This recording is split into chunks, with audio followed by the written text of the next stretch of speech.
bring innovation There was nowhere that it could have come from to bear underneath that they have thing. So access really to. weird. I do not know where There's that bit plenty of actually came capital from, to be structures honest. doing interesting things. That's one of the things I love about our country this country innovates and this country invents things, and I'm constantly in awe of just the the human ability to innovate and to iterate.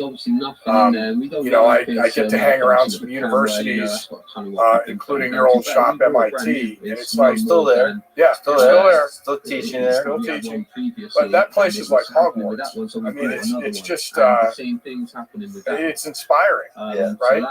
And certainly the energy in Silicon Valley, which now Austin, Texas, where we're sitting, has its own incredible ecosystem.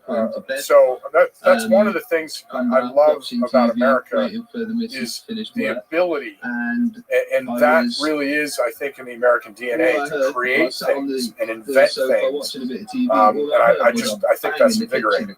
And I think that's even bigger than capitalism, sort of the machine of how capitalism works. That's just human nature. Capitalism is just one of the ways to sort of make that human nature shine, I suppose. But it's like we mentioned MIT. There's a drive there to invent, to innovate.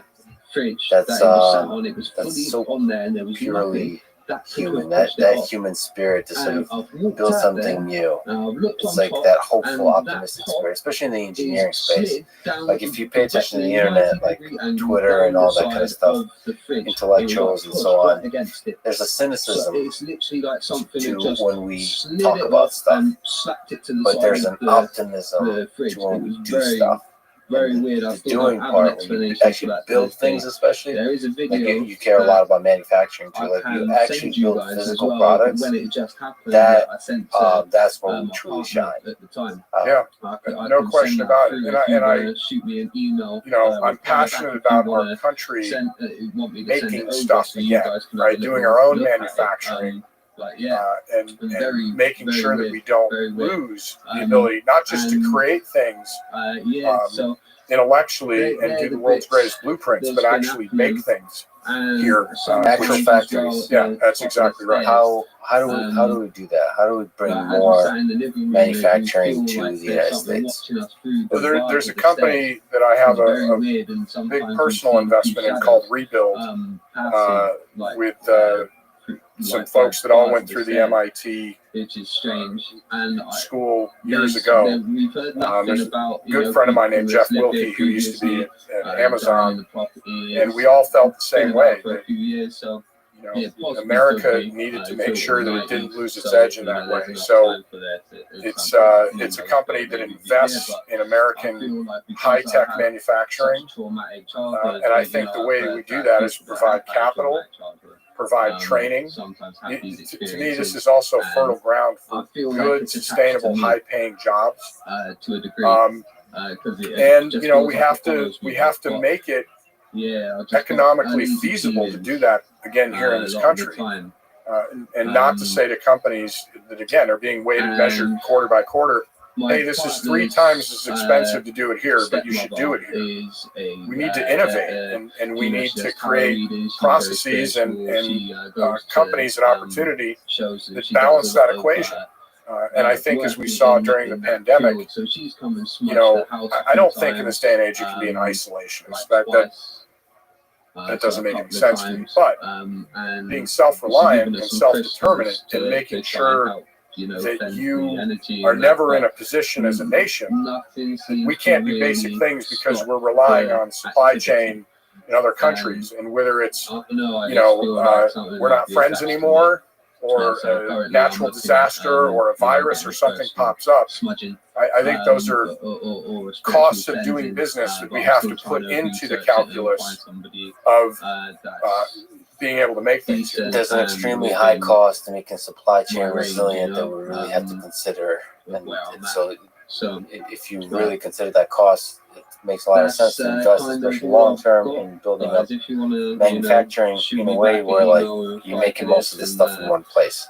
Sort of bringing it all, not all, but as much in as possible, and building it almost like from scratch here in the United States. And I guess your thought is with innovation, it's possible to sort of revolutionize the way we do manufacturing, to reduce the amount of supply chain stuff and like build stuff from scratch, like do high tech manufacturing.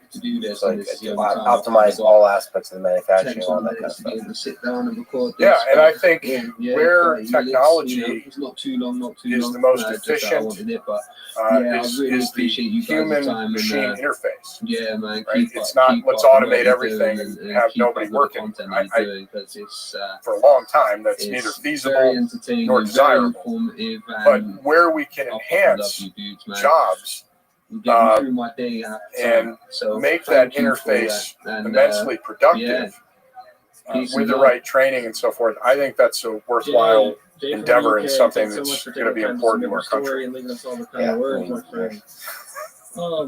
know who you're talking to. I love human-robot interaction, human-machine interaction, human-AI interaction. So what do you think is the role of robotics in this high-tech manufacturing? Sort of like industrial robots, robotic arms, all that kind of stuff, or even more complicated kind of robots. What do you think is the role of robotics? What do you think is the role of AI in this manufacturing future you're thinking about? Well, robotics to me is an extremely exciting field. I don't have the same expertise that you do. I have an adjacency, but not the depth of knowledge.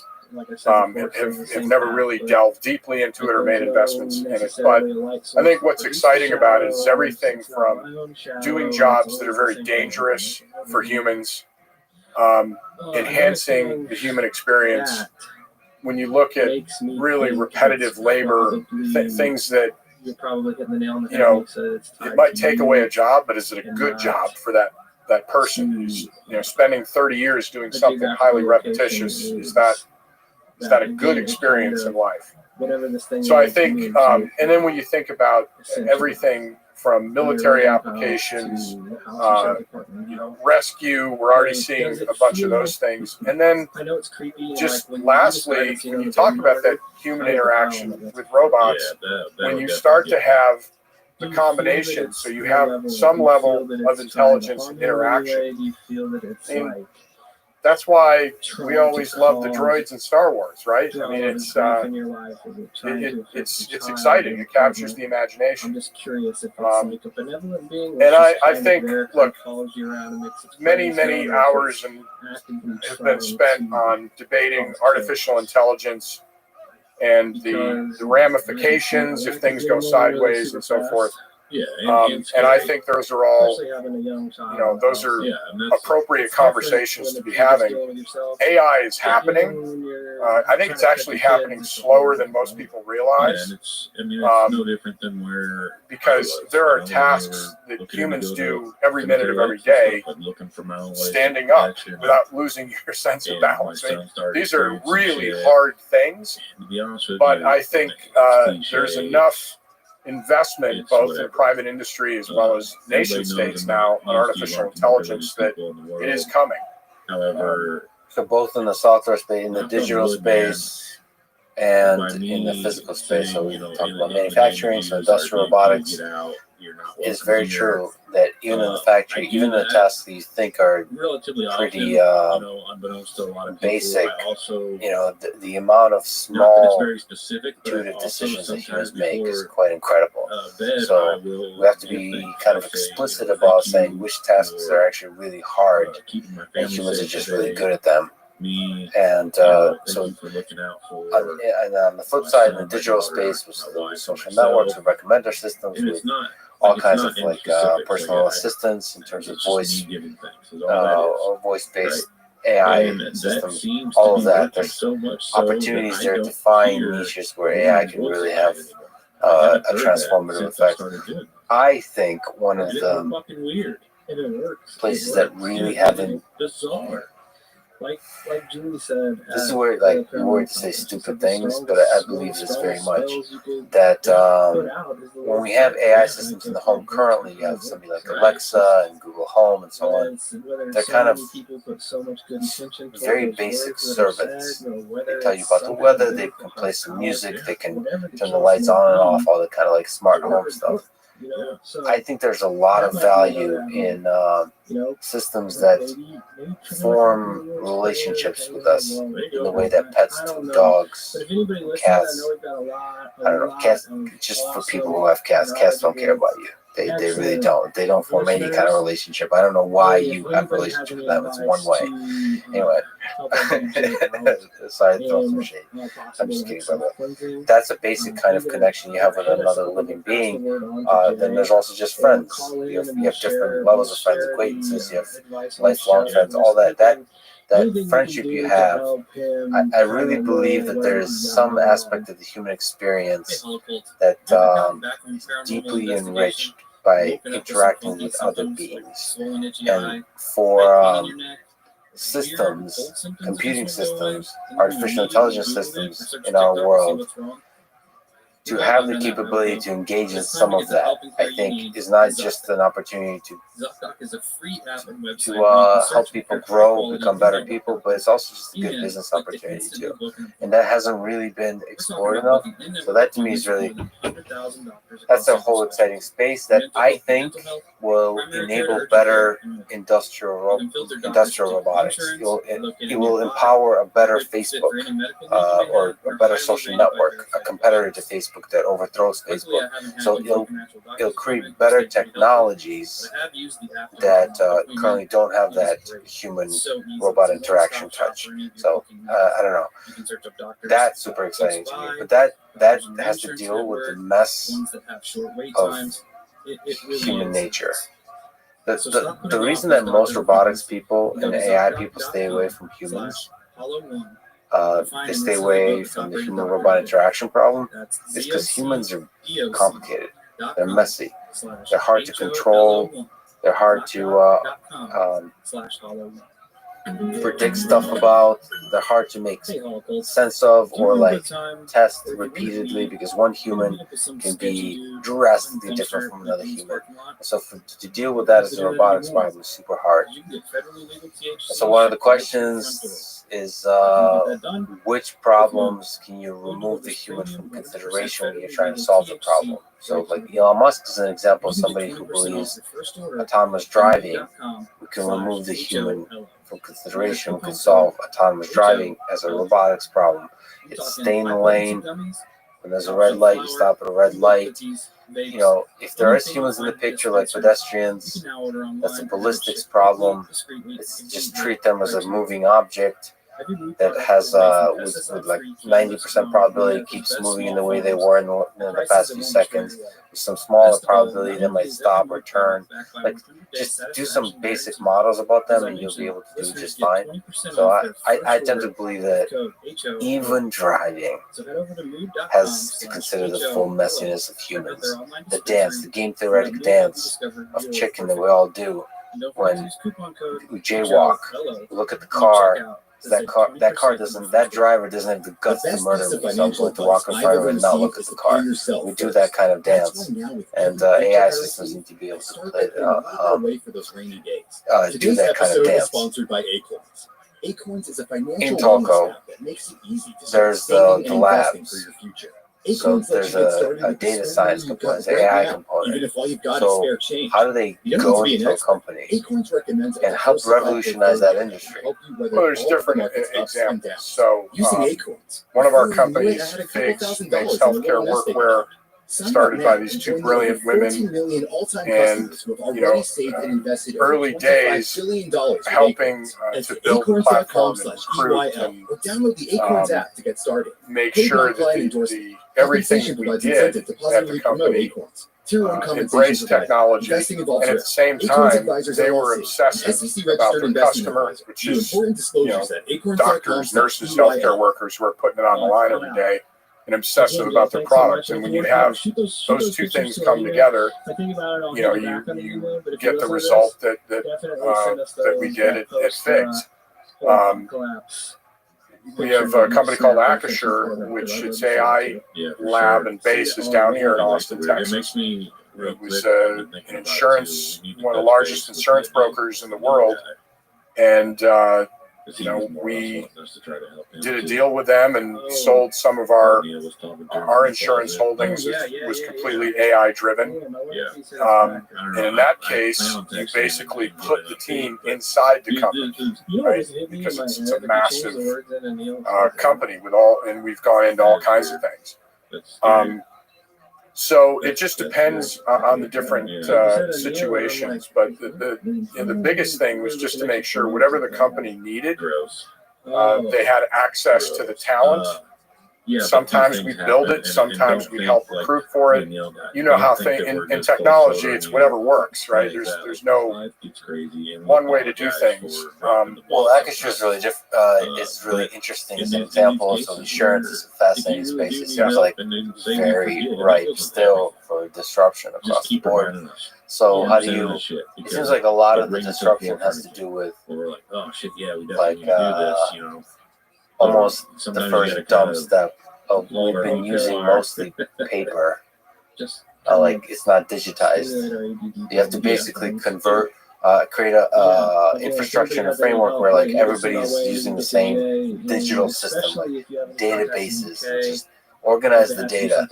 It seems like that's a huge leap that basically can revolutionize major industries that still hasn't been done. Insurance is obviously a great example of that. And one of the things that struck me, the founder CEO of Acrisure is a guy named Greg Williams. They're out of Grand Rapids, Michigan. And as we were looking at expanding our footprint in insurance, I met with a lot of insurance executives. And they would talk about technology. Greg truly understood the power of what would happen across actuarial sciences, predictive analytics, and using machine learning to really run every aspect of your business, and then automating a lot of the back office tedious steps. As you said, one of the things that was great for us, they already had a data collection system and department, so it was much easier to pivot. And I'm very excited about the future of that company. It's they're doing some pretty innovative, groundbreaking things, and those are the things that I like doing. Right? Is that yes, I want to make money. That's what that is. But at the same time, what did you do with your time on Earth? Right? Did you do anything to leave any kind of mark that you did anything interesting? I can only speak for myself. There are many more ways to measure one's life, and I can only speak about how I think about things. I grew up poor in upstate New York.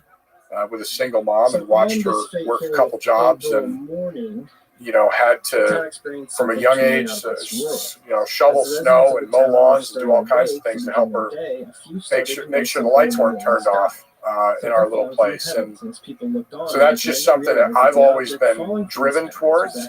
And I have a really eclectic tastes and interests, and it's just been an interesting journey. So help be part of and help enable some cool new creations across the board, like film, music, AI, manufacturing, just insurance, all the specific industries that you disrupted. Yeah. Small tangent. Back to your childhood with your mom. Any memories kind of stand out, stick with you as something that helped define who you are as a man? Yeah, even though the university and college experience was not part of the family tree, and we had no connections. I didn't understand. I didn't know what a trust fund was or prep school. I didn't know what any of that was. Yeah, I feel like it says a lot about the town. But my mom, from a young age, would always say, you're going to go to college. There's no, if you choose to, and I think from a young age that was just an expectation that I had and that she instilled, and the work ethic. I watched her, and then my grandmother was a janitor, a cleaning lady in a hospital for 50 years. And then It's titled I remember there were times of, I'm probably 10 years old. It's freezing cold out. And if I don't go out and shovel 6 driveways, we don't have enough money to pay the bill. So I don't know.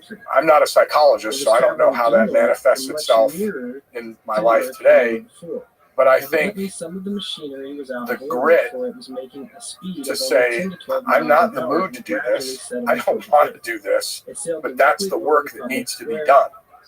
And no excuses, not I'm a victim and I'm going to sit around and talk about, no, it is what it is, and you have to get done what you need to get done.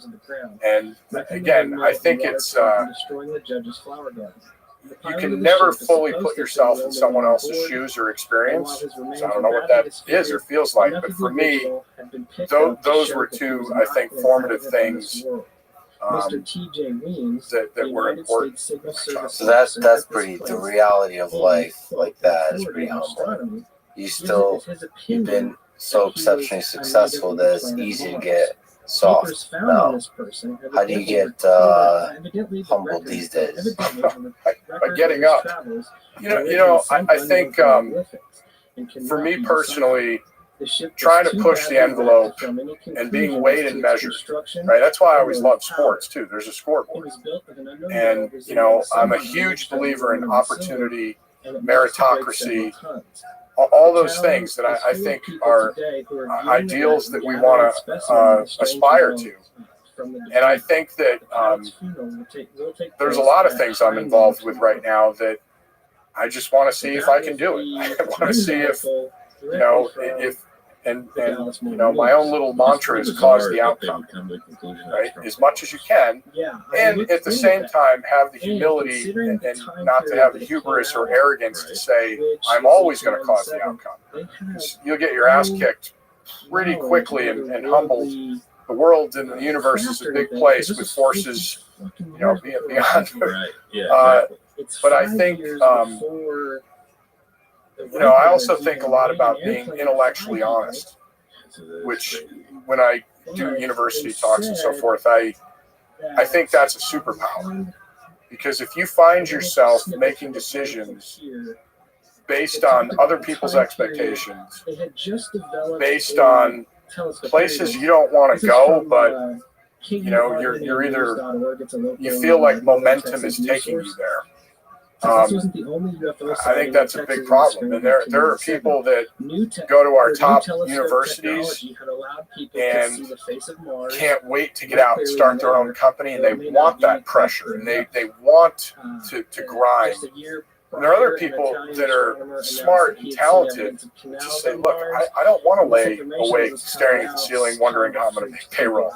I don't want that in my life. And I think if you can square that up and be okay with it and say, what makes me tick, what makes me happy, what puts me in a bad headspace? Because there's a difference between challenging yourself and going against your nature. So that's why I think that being intellectually honest and being able to really sit down and go inside your own head and say, what am I good at? What am I not good at? That makes sense. How am I going to put myself in a position to be successful? Because, I'm working on my weaknesses, but I'm not going to put myself career-wise in a position where I'm just fundamentally going to have a hard time being successful. Talking points of people of the planet, of the intellectually honest is a tricky one, and it gets it gives them a general direction. There's like levels to it too. Sure, and it also.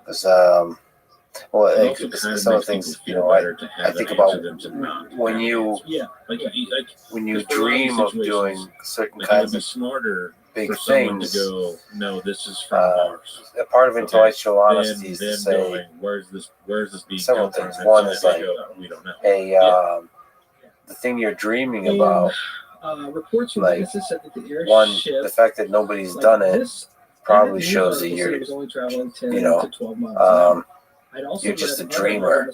This is not going to, like, think clearly. The fact that it hasn't been done probably shows that it may not be the right path. And two is like, if you're dreaming about stuff, there's a certain point where it's like, hey, you haven't done it. Like, why haven't you done it already then? Like, you have to be honest with yourself. Like, you have to be ambitious. Like, But the crazy thing a lot of people work hard a long time for a dream, but you have to wake up and be like, all right, I've been at this for 10 years. Like with a startup, you launch a startup and you think, okay, 1 year, 2 years, 3 years, 4 years, pretty successful, you know, but it hasn't exploded like you dreamed. And you have to shut it down, you know, you have to be intellectually honest there. At the same time, you might want to be, like, step it up, lean into it. Say almost like, the flip side of like intellectual honesty is like maddening ambition of just saying, fuck it, I'm going to go on it. But that is a kind of intellectual honesty, saying like, you know, the big problem here is I've been kind of going through too many things. Maybe with this dream, you have to go all in on it. All this kind of stuff. I mean, this is a human experience. It's complicated. Yes, without all human things are complicated. And I think there's a difference between being reckless and making well thought out, informed decisions. If you're going to go all in, make sure you've measure twice, cut once, as they say. And one of my other favorite, I forget, many years ago, I heard this saying and it stayed with me. It was, never mistake clear line of sight with distance. And, you know, that, so I think that the key, whether you're starting a business or you're thinking about leaving the company you're at and starting a business or just leaving for another job, any of these things is as much as you can, right? And psychologists, I think, would tell us it's hard to be self-aware completely, right? That's the rub. That if we were all completely self-aware of everything that we did and strengths and weaknesses, it'd be a different world. But I do think you can work on that and at least challenge yourself to think about it and not be in a position where I'm going to medical school because that's what you do in my family, and even though I'm miserable doing it, things like that.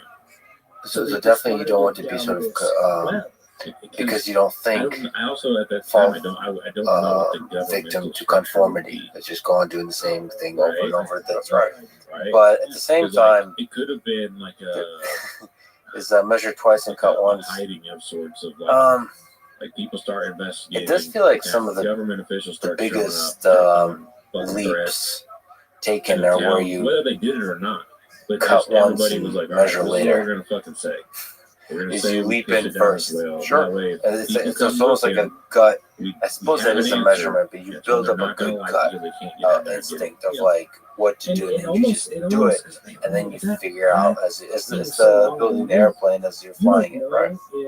Well, and I think each one of those instances that you could probably cite has its own unique circumstances, right? I don't have a deep biotech background, so if I suddenly stood up and said, I'm going to put everything I have into this idea, well, that's, those are, right, it's game theory, right? What are the odds of success? If, on the other hand, you're brilliant in your field, or you've seen some opportunity that you think is wide open, and you're going to go for it and break stuff, that's great. You just want to wait, to me, always say, like, how crazy is this on the spectrum of, do I have any expertise? What is the downside if I fail? Right?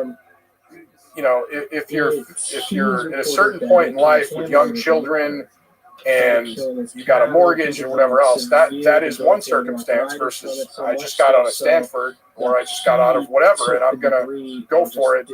It's just the whole thing, right? It is complex, as you point out. And sometimes you just want to have the right matrix in your head of decision-making process to try to arrive at the right place. And even if you get close, that's where I think you say, you know what, the hell with it. I'm doing this. So the story kind of took off again. I do want to ask you about the town or somebody one specific idea that sounds super fascinating to get involved with recently. You led the $50 million seed round for a company called Colossal that is focused on de-extinction. This is funny relative to our connection and conversation about Jurassic World. they're seeking to restore lost ecosystems and use gene editing to restore the woolly mammoth, the Arctic tundra. How are they going to do that?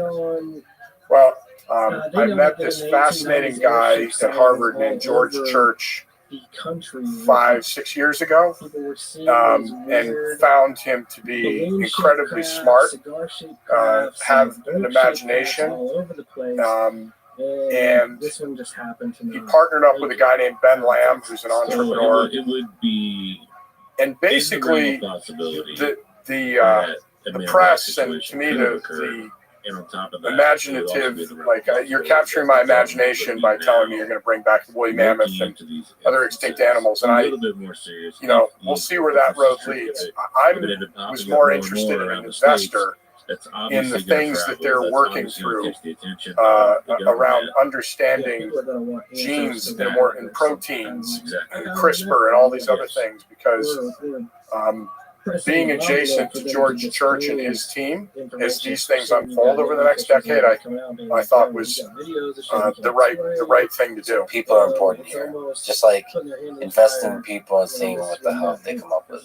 Absolutely. I mean, you can look through history, and great things are done by great people, right? And companies, they end up over time becoming a logo and immediately what you think of them. But they started out with a person, with an idea, and a team that cultivated that and made that happen. And I think there are certain folks that are just immensely talented, that if you can be around them, and I also know his and his team's ethics in terms of, just spending time talking about where the lines are.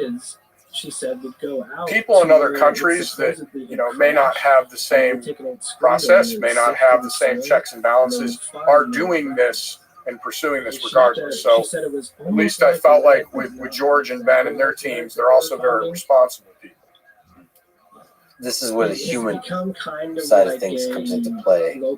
I've interacted with a lot of really brilliant people in the technology space, where you kind of, there's a lot of ways to feel this out. You can ask them whether they kind of read literature. You can feel out how much they really understand about human nature. Like whatever the technology is, when it actually starts to interact with society at scale, like, do they have an understanding or an intuition about how that happens? Some of that requires studying history. Some of that requires just looking at the worst and best parts and events in human history to understand, hey, it doesn't always turn out like everybody hoped the technology turns out. If a person has a depth of understanding about history, about human nature, then I think that's the right person to mess with some of this cutting edge stuff. And you want Marcus Aurelius with a PhD from MIT. Exactly. Just a small tangent, but you mentioned having a conversation with Warren Buffett. You spoke really highly of him as an investor, as a human being. What about him do you admire? What from him? What insights have you drawn from him as a great investor yourself? Well, the afternoon that I got to spend with him, which is something I'll treasure forever. Look, sometimes when you meet people, even that are immensely successful, you may decide that after 20 minutes or a half hour, you were in the right place at the right time, and that's fine. There are other people that are clearly different, special, and I don't care if you made them start from zero, would end up in a good place. And so it was an absolute privilege to spend the time with him. And a couple of things that stood out in the conversation. He is incredibly intellectually curious and well-read, and I like how simplistic he likes to keep his thought matrix. And then also, instead of trying to outsmart the market, it seems like a simple axiom, but just look, good companies that are led by talented managers that are good businesses over time are going to get there. So I'm not going to day trade. I'm looking for value. And then just on life stuff, just, and also his ability to take in and then use information was incredibly impressive. So I only spent I'd met him before, but I only spent one afternoon with him, but it's, pretty incredible. And one of the things that stuck out to me is we were in the middle of talking about Telco or investing or how we thought about it. And I said, I'm trying to be smart about it. And he stopped me and he said, Charlie Munger, his partner of many years, Charlie and I don't try to think of the smart thing. We try to think, what's the dumb thing we could do here? And I kind of laughed, and he said, "No, I'm dead serious. We think about it from the standpoint of what could we do in this situation that later we'd be like, that was a really dumb thing to do." They took the body. And I actually thought that was there wasn't leaving it got in my head. I still think a lot about that as I'm dissecting problems. I would have been the same situation. It's just There's that's kind of long-term thinking. If you just avoid the dumb things, or if you simplify everything, just focus on those simple steps. Just take this as a all it takes is just do that for a long period of time. You'll be successful. Well, it certainly worked for him. That's all I can say. What about you? You've been a great investor yourself. How do you know when you judge people? So whenever I go to San Francisco, I was thinking of moving to San Francisco. That's why I decided to, after really giving it some thought, talking to people, decided to move to Austin. Everybody's dreaming big and they have big plans. It's actually, I don't envy the job of an investor of any kind, because everybody has big dreams, and it's hard to know who exactly, what idea is going to materialize, what team is going to materialize into something great. How do you make those decisions about people, about ideas? Well, if I had any kind of a lattice work on this, it absolutely starts with the people. And I think the reason for that is your business plan is going to change. Right? There's very few businesses I know of that say, we're going to make a widget in this location, and 30 years later, we're successful and we just make a widget. And that's what it is. Things happen, right? And today they happen with such velocity that you have to be able to make hard decisions based on imperfect information. And how are you going to calculate those answers?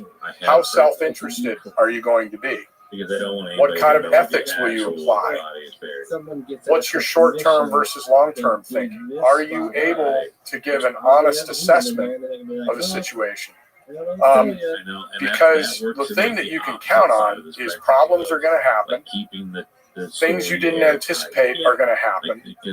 How pliable are you, right? How much elasticity is there in your ability to be succuseful? And I think it's important when you invest in something that you both see, you understand the roadmap ahead and agree to it.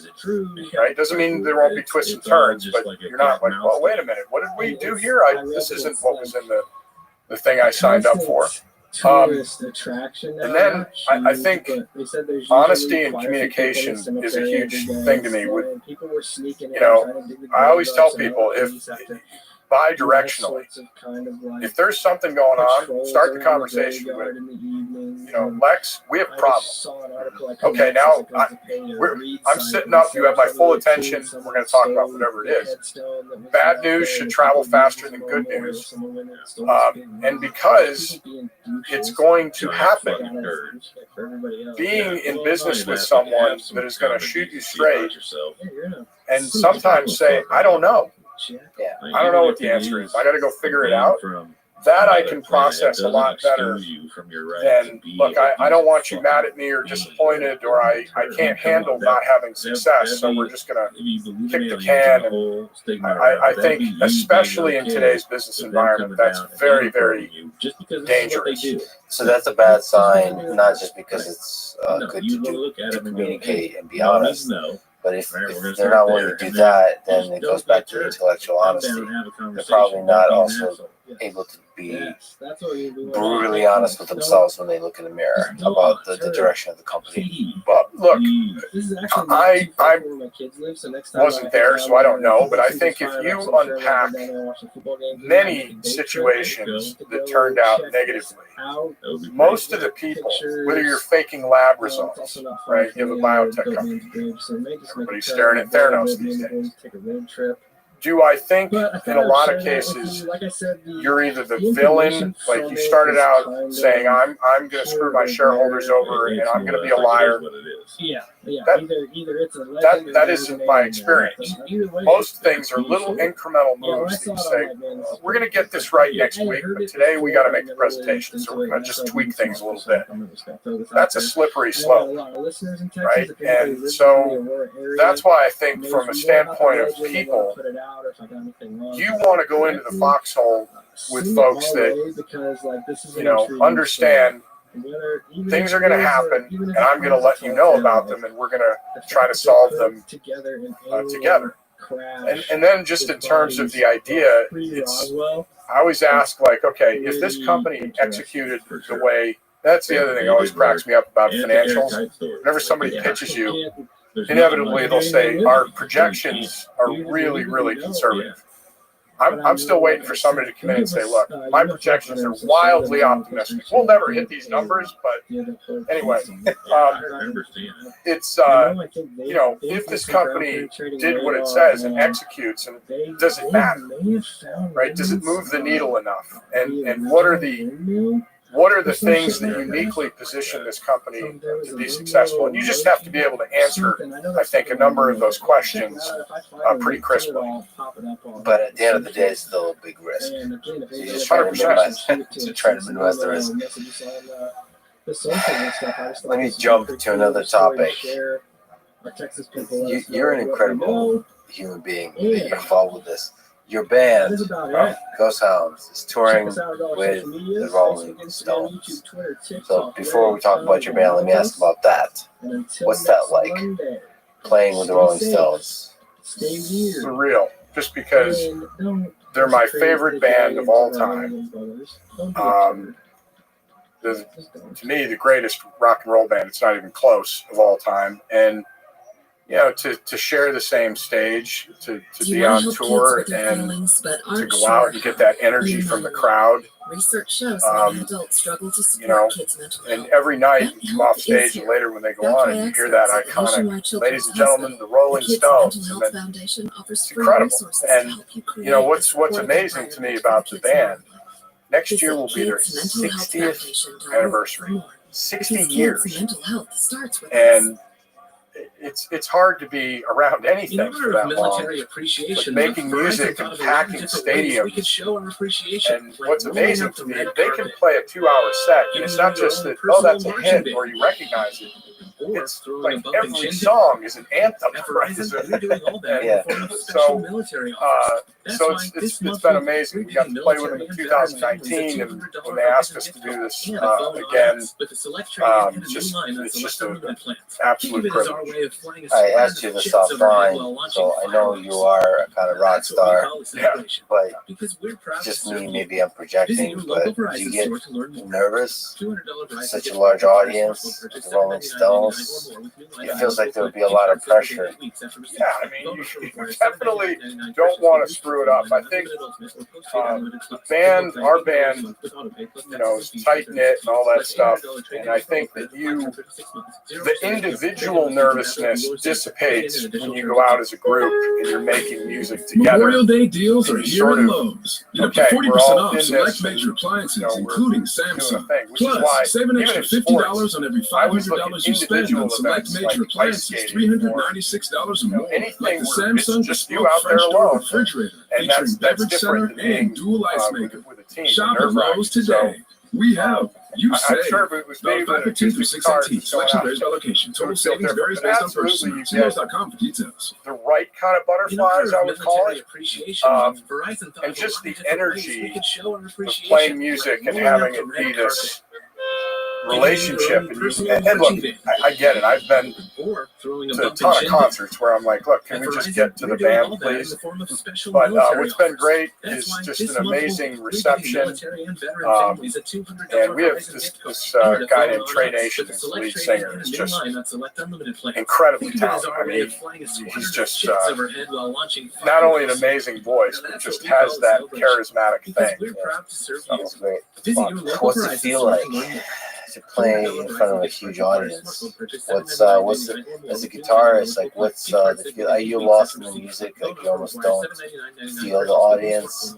Does it add extra energy? Does it add extra anxiety?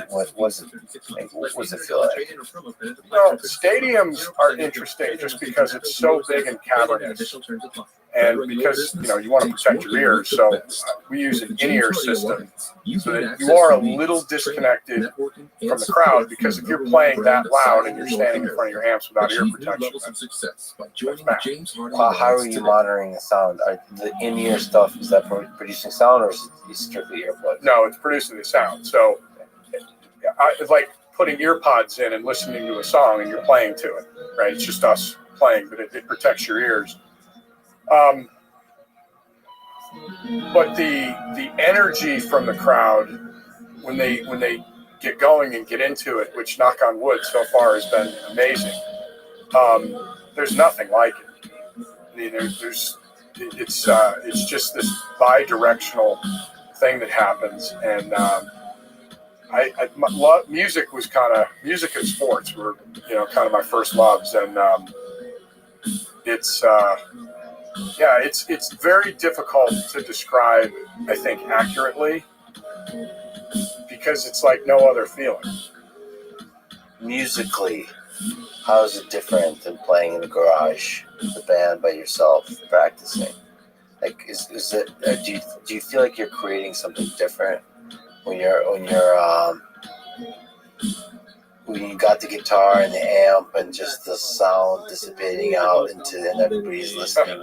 Is that? It's listen. The first time we did it, there's nobody in the stadium. First time I ever played in the stadium, and I'm just like, I'm out there in front and just hitting different chords and playing different licks, and I'm like, it's like I won a contest and I get to do this. But what's different about it, and each venue is different. So if you we went on the road with ZZ Top a few years ago, which was incredible. Love Billy Gibbons. He's a Texan. Incredible person and guitar player. But when you're playing in like 5,000 to 7,000 seats, it's really, it's you're right there with them, with the crowd. And then when you play in an arena, we toured with Bob Seger on his last tour, which was cool. Played some shows with him. And again, the arena, like, they're all kind of packed on top of you, and it's super loud, which was cool. Meaning the crowd is. Stadiums is a completely different animal, and it's just a completely different experience. Do you enjoy it versus like a smaller room? What's as a guitarist, as a musician, what's your favorite room to play? The size? Any room that'll have me. Look, I think arenas are the perfect blend.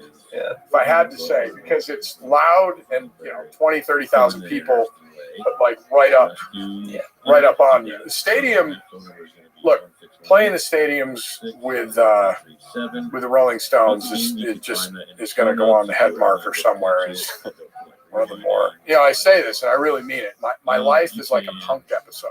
It just hasn't. No one's burst in yet. Yeah. But it's as cool as you think it is. For 60 years, how do you think Mick Jagger still got it? How do you explain it?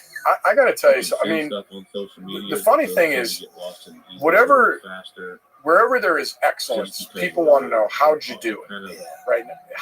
What's the secret?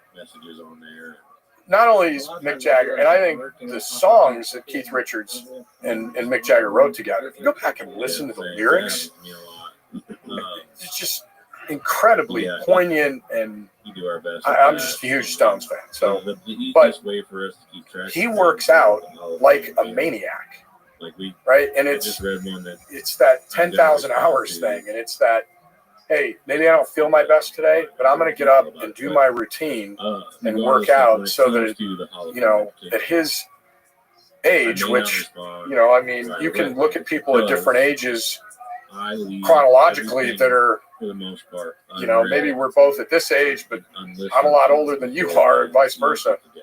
And he just, I think it's the combination of raw talent and the ability. He's very smart. Right, like he's understands how to have interaction with the crowd and hold them in the palm of his hand and be an entertainer.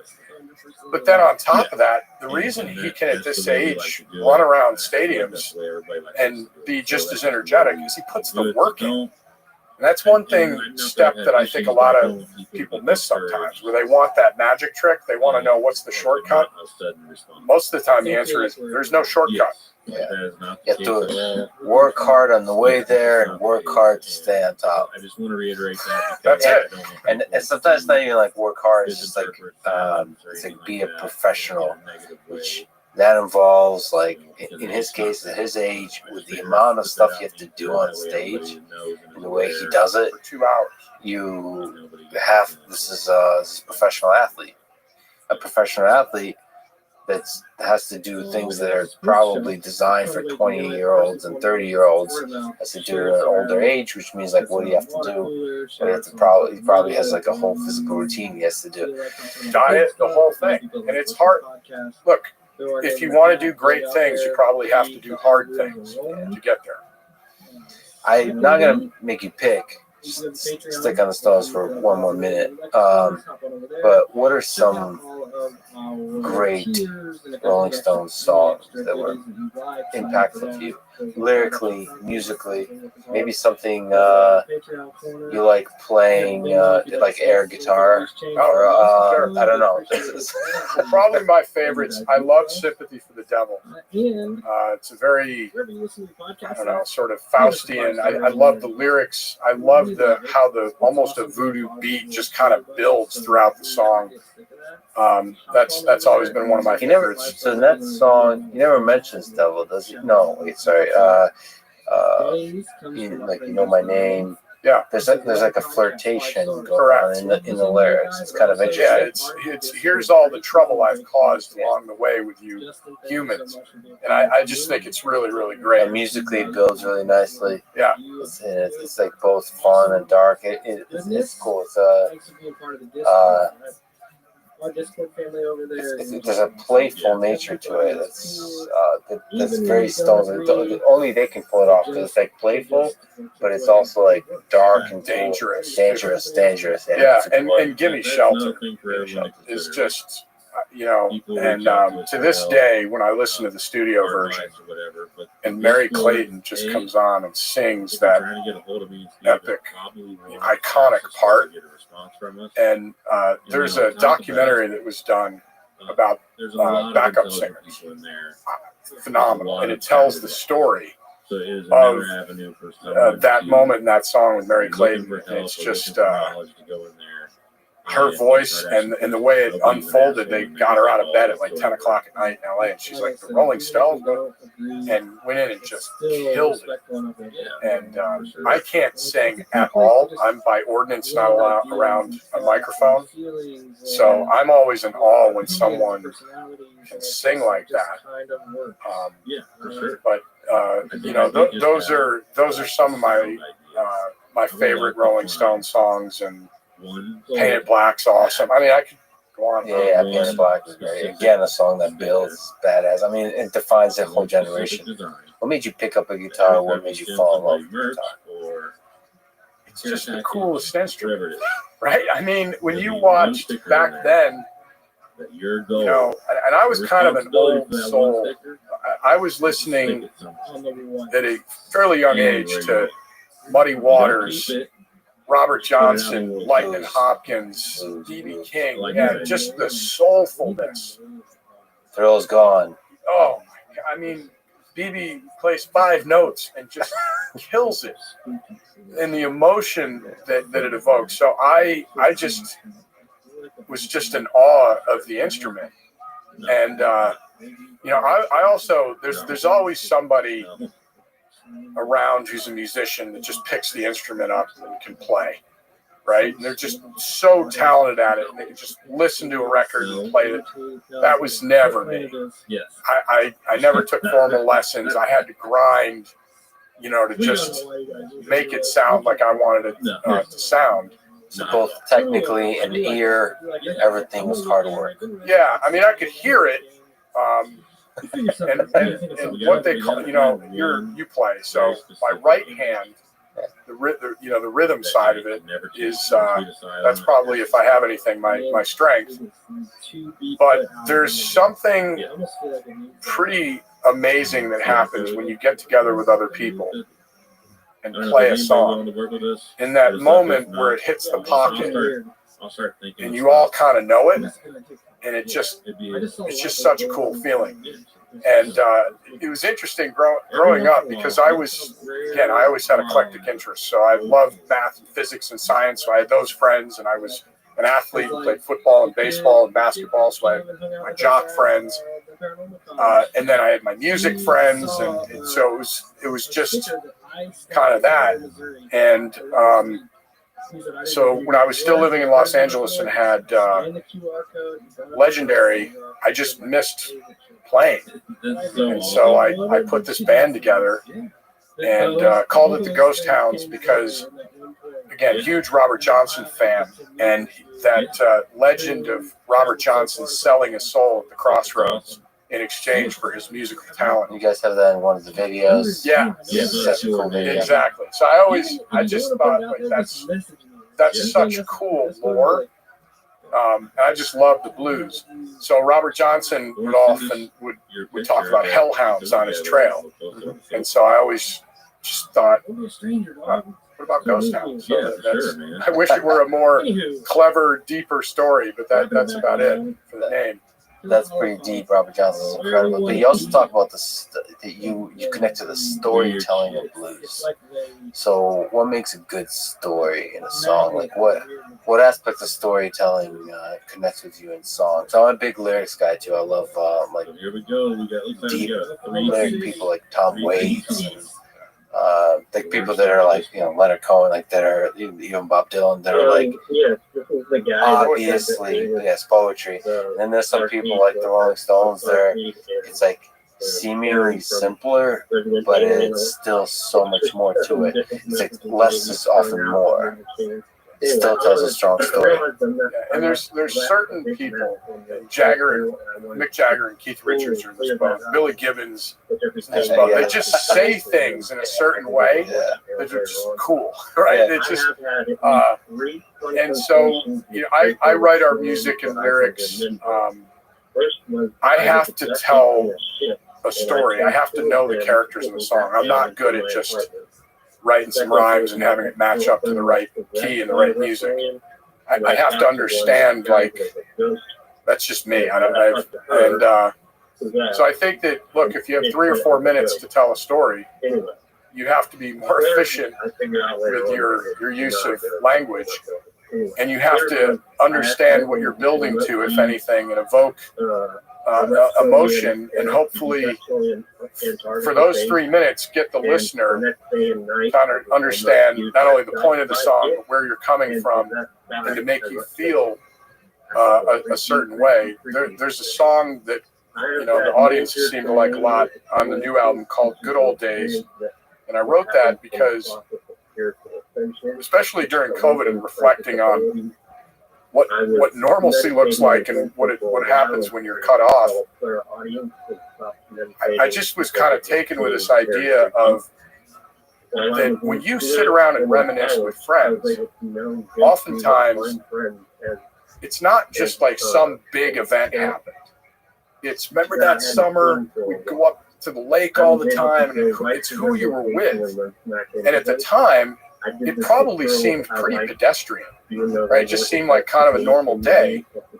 But it was the company you were keeping. It was the time in your life. It was whatever it was. And I just kind of struck me that right now we're doing stuff that you're going to reminisce about later that seems kind of ordinary. Like, man, that was such a great time.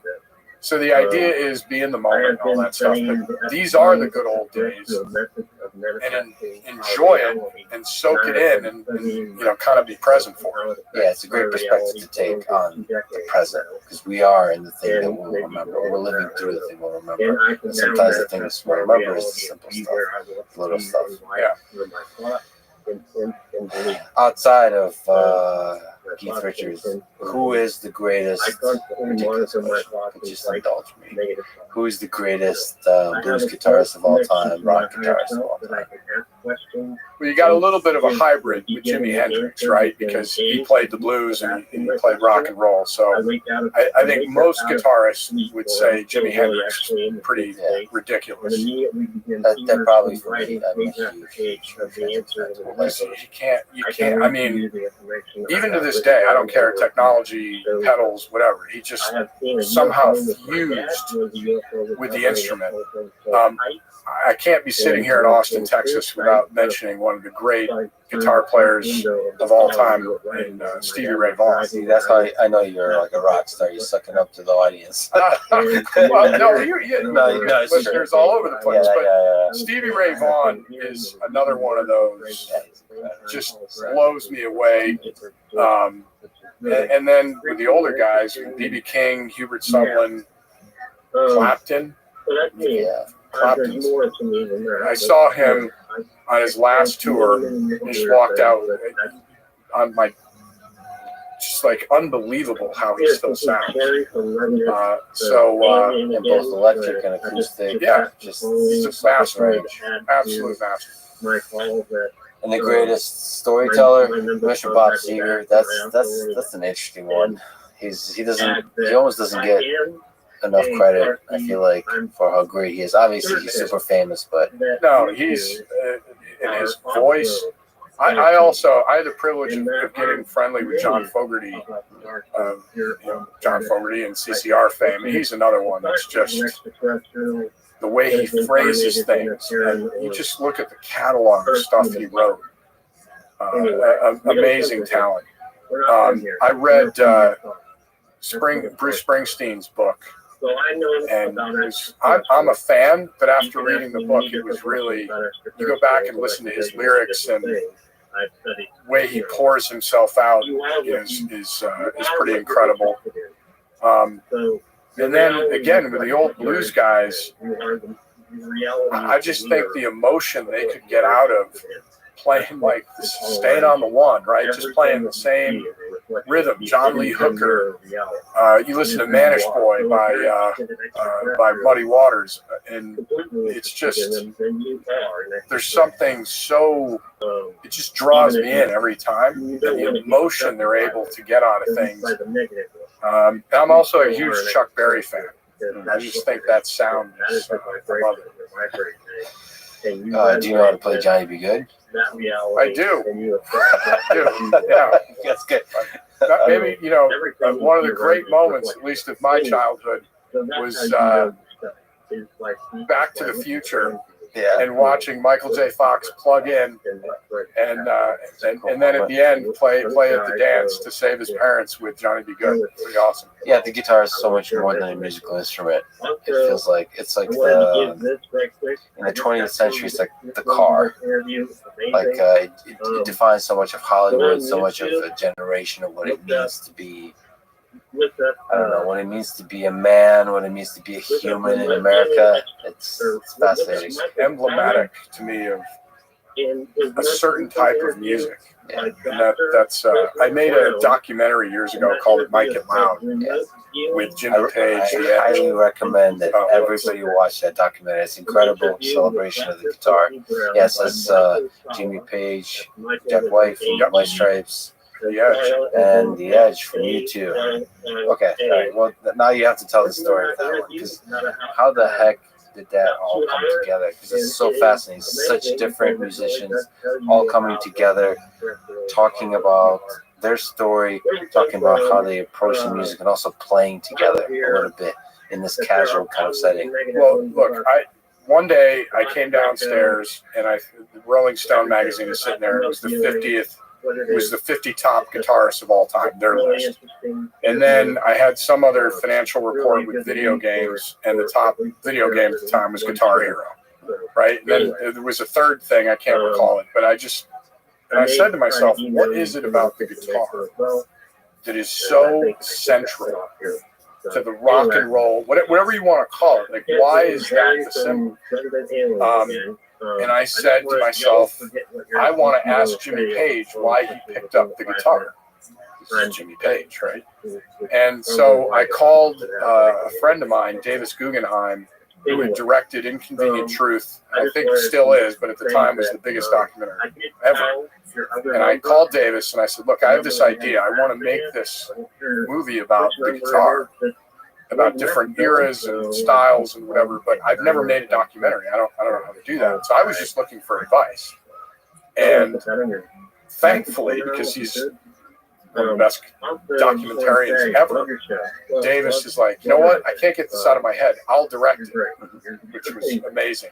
And we wrote 3 names down that represented different eras and different styles. Rarely do you get, you go 3 for 3. But it was those 3 guys, and it was just such a incredible experience to sit there and get to know Jimmy Page. I mean, it was like, and it's like Gandalf, man. He was like always Jimmy Page. Yeah, and that was so cool to see him. Gandalf was there's like a wisdom, there's a calmness to him compared to like the restlessness of Jack White, like I mean that combination was just fascinating. It was one of the coolest experiences ever. And one of the things, there was a moment where Jimmy, he was going through his great guitar case, and he had the double neck from Stairway to Heaven, and he handed it to me. I was like, I mean, it's like somebody handing you Excalibur or something. Yeah. Amazing experience. And The Edge, one of the kindest human beings you'll ever meet in your life. Just an amazing person. And I think you hit it right on the head with Jack, because he's got that energy, and constantly pushing himself. But it's hard to believe it's been, I think, 10 or 11 or maybe even 12 years since it came out. But after watching it, I realized like how much it was needed, and I was almost surprised it didn't already exist. It was like, yeah, the guitar wasn't quite celebrated like explicitly. We almost didn't acknowledge it. How important it was culturally. It's kind of amazing. And the way it closed from the song, the Wait. It's called The Wait, yeah, by the band. Yeah. That's because they didn't want to go home. Yeah. We were shooting on a Warner Brothers soundstage for 3 days when we called it the Summit, where the 3 of them came together. Yeah. And the 2 things I'll never forget is when Jimmy starts to play the riff from Whole Lotta Love. Yeah. Edge and Jack ceased to be rock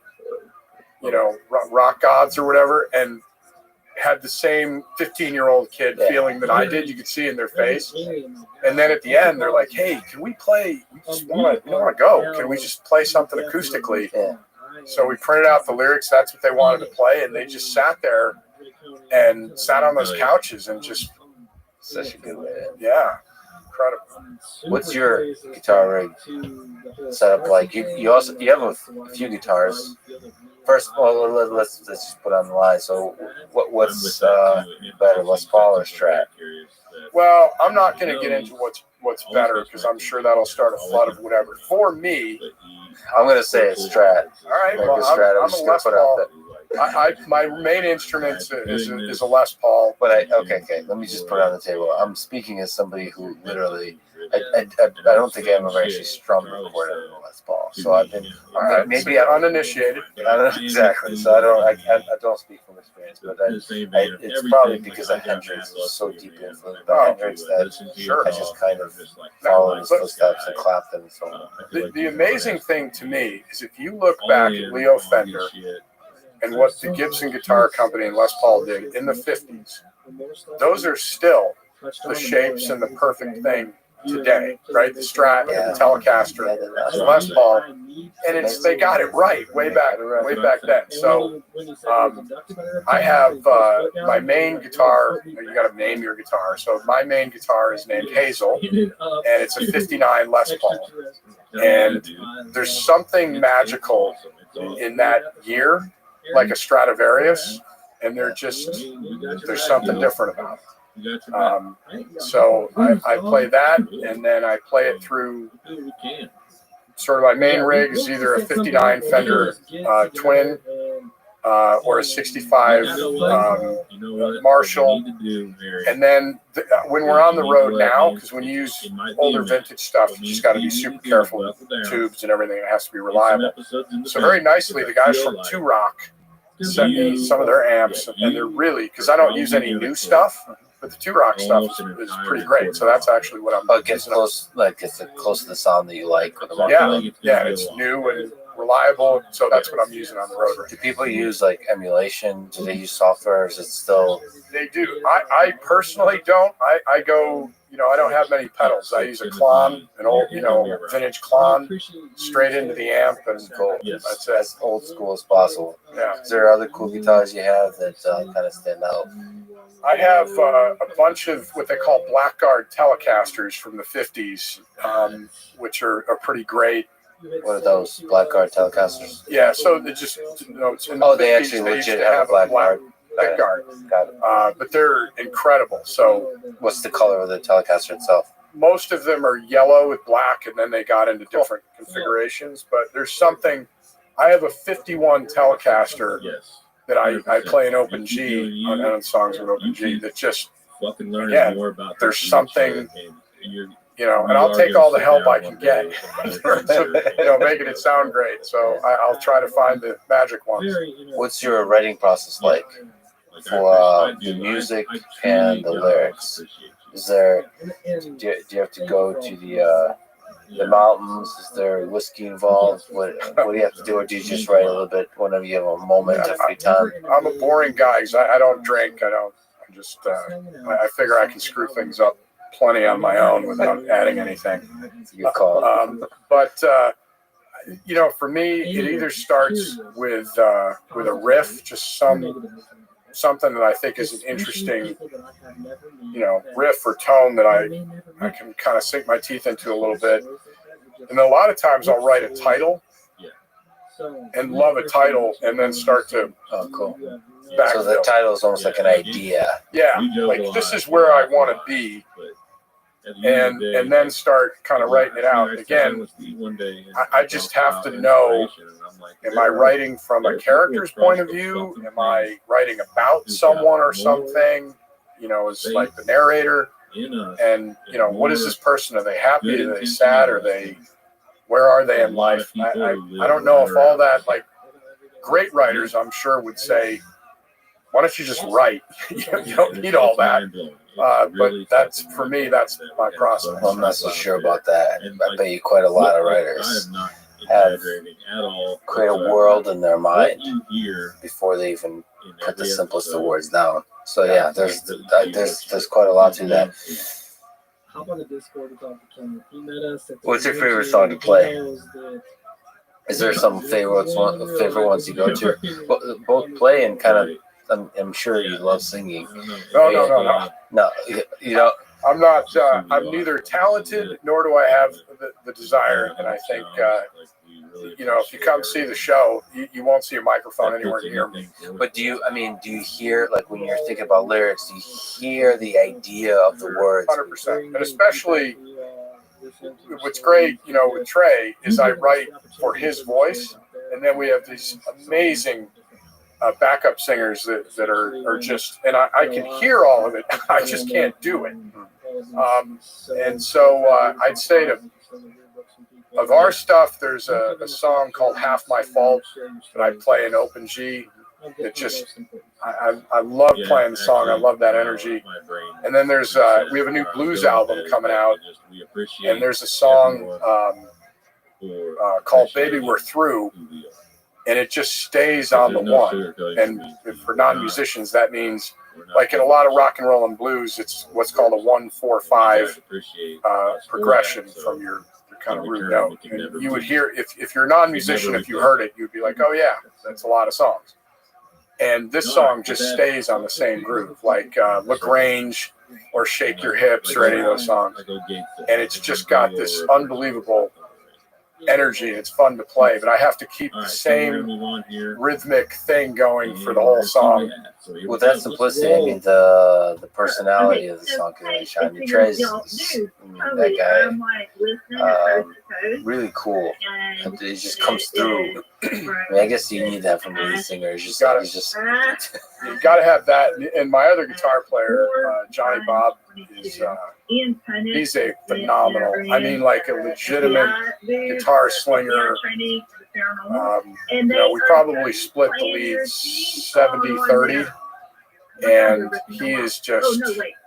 Yeah, there's times sometimes I look over at him and I'm like, I'm being a fan right now because what you just laid down is pretty good. From a lead perspective, what's the most fun thing to play? What kind of stuff do you like? Do you like slow? Do you like? I mean, if you feel like Thrill Is Gone. There's so if you look at B.B. King, sometimes one note just bends the shit out of that. What do you call that? Vibrato. Yeah. If I'm gonna play the lead, it's a certain kind of feel. Slow blues is probably my favorite to play. Or something that's got a little more of that Chuck Berry drive where you can be rhythmic in the lead. You know, I can't, the shredding thing that those guys do, so that's not. Yeah. I was actually always able to do that really well. Like you mentioned people that pick up fast, like maybe it's the classical piano training. I can play super fast on guitar, super technical. But to me, the hardest thing and my favorite thing is just probably less to do with the guitar, more living a life that's worth playing a guitar for. It's like a certain kind of emotion that you can put into the notes. It has to do with bending notes. Well, bending notes is a whole other art form. That being said, we're going to move on to the next voice. I worked surprisingly a long time on Comfortably Numb.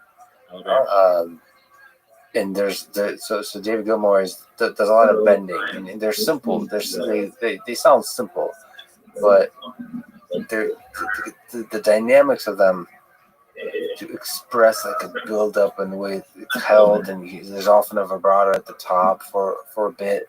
Just that it's almost like a sigh and a sigh of relief, and I mean, it's just that's an art form for him that's hard to get right. It's not just playing a note. It's in that like dynamic movement of a note that so much can happen. That's where the blues happens to. It's look, I'm a huge Freddie King fan too, right? And you listen to these guys, and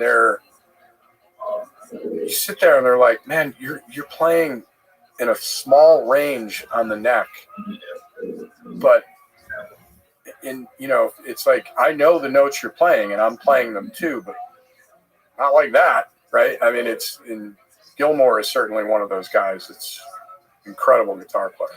And yet another chapter of an amazing life. You love football, like you meant. You play football? Yes. What position do you play? Wide receiver. Wide receiver. Awesome. So maybe we can talk a little bit about your love of football and the fact that you are part owner of the Pittsburgh Steelers. Yeah. So, I mean, where do we start? You start at the beginning. Well, let's start at the end. Why the Steelers? What attracted you to the? First of all, I think, not to be controversial, but one of the best uniforms in football. It's just called like black and gold. Just decal only on one side. Yeah, it's great. Yeah, the helmet. Look, I've bled black and gold since I was a little boy. I grew up in upstate New York, and the first football game I ever saw was the Steelers in the Super Bowl as a really little kid, and it just, I mean, Jack Lambert, Joe Green, and Franco Harris, and those guys were like, came down from Mount Olympus or something, and I just was enamored with the team. And because we only had 3 channels, the only time I'd get to see them is occasionally when they were the game of the week or something. And I just loved, to me, what they stood for, the toughness, and they played football, you know, the way that I thought was great. I was a huge Jack Lambert fan, our Hall of Fame linebacker who just intimidated everybody. So that was like the decade of the steel curtain, like arguably one of the greatest defensive in football history, and also one of the greatest football teams, period, in football history. I've been a lifelong fan, and was very fortunate to meet Mr. Rooney. The Rooney family started the team in 1933. Got to know him, and just was asked to be part of the ownership group. I think it was the end of 2007. First year as part of the group in 2008, we won the Super Bowl, and it was like beyond surreal. I mean, just beyond surreal. And you know, it's amazing to be able to do. I mean, the Rooney family is one of those most revered in sports for the way they conduct themselves. Mr. Rooney passed away, I think, 5 years ago now, and we lost him, but was a champion, helped build the league, put the league as we know it together. More importantly, was a civil rights champion who created what we now call the Rooney Rule to make sure that we're being fair about giving minority coaches a chance to get hired.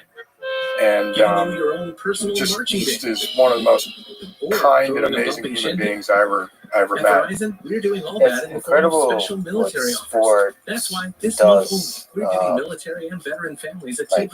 out the best in people, give people hope, inspire people. There is something about football that has all the elements of a great sport. Like the teamwork, it's the sort of the combat aspect of it. It's like, it's the purity of it. It's of like strength and power and speed, and all the elements of like last minute close calls required to win the game, and where referee decisions, of course, that's essential for sport. You screw up the whole thing. Just got all of it together. I think.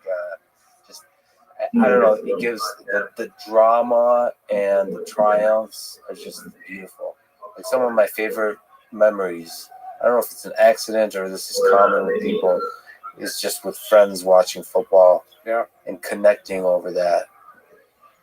Yeah, well, it's an incredible game because there's nowhere to hide. Right, you're out there on the field. It's a great game that requires not only all those attributes that you said, but it's an incredibly complex game.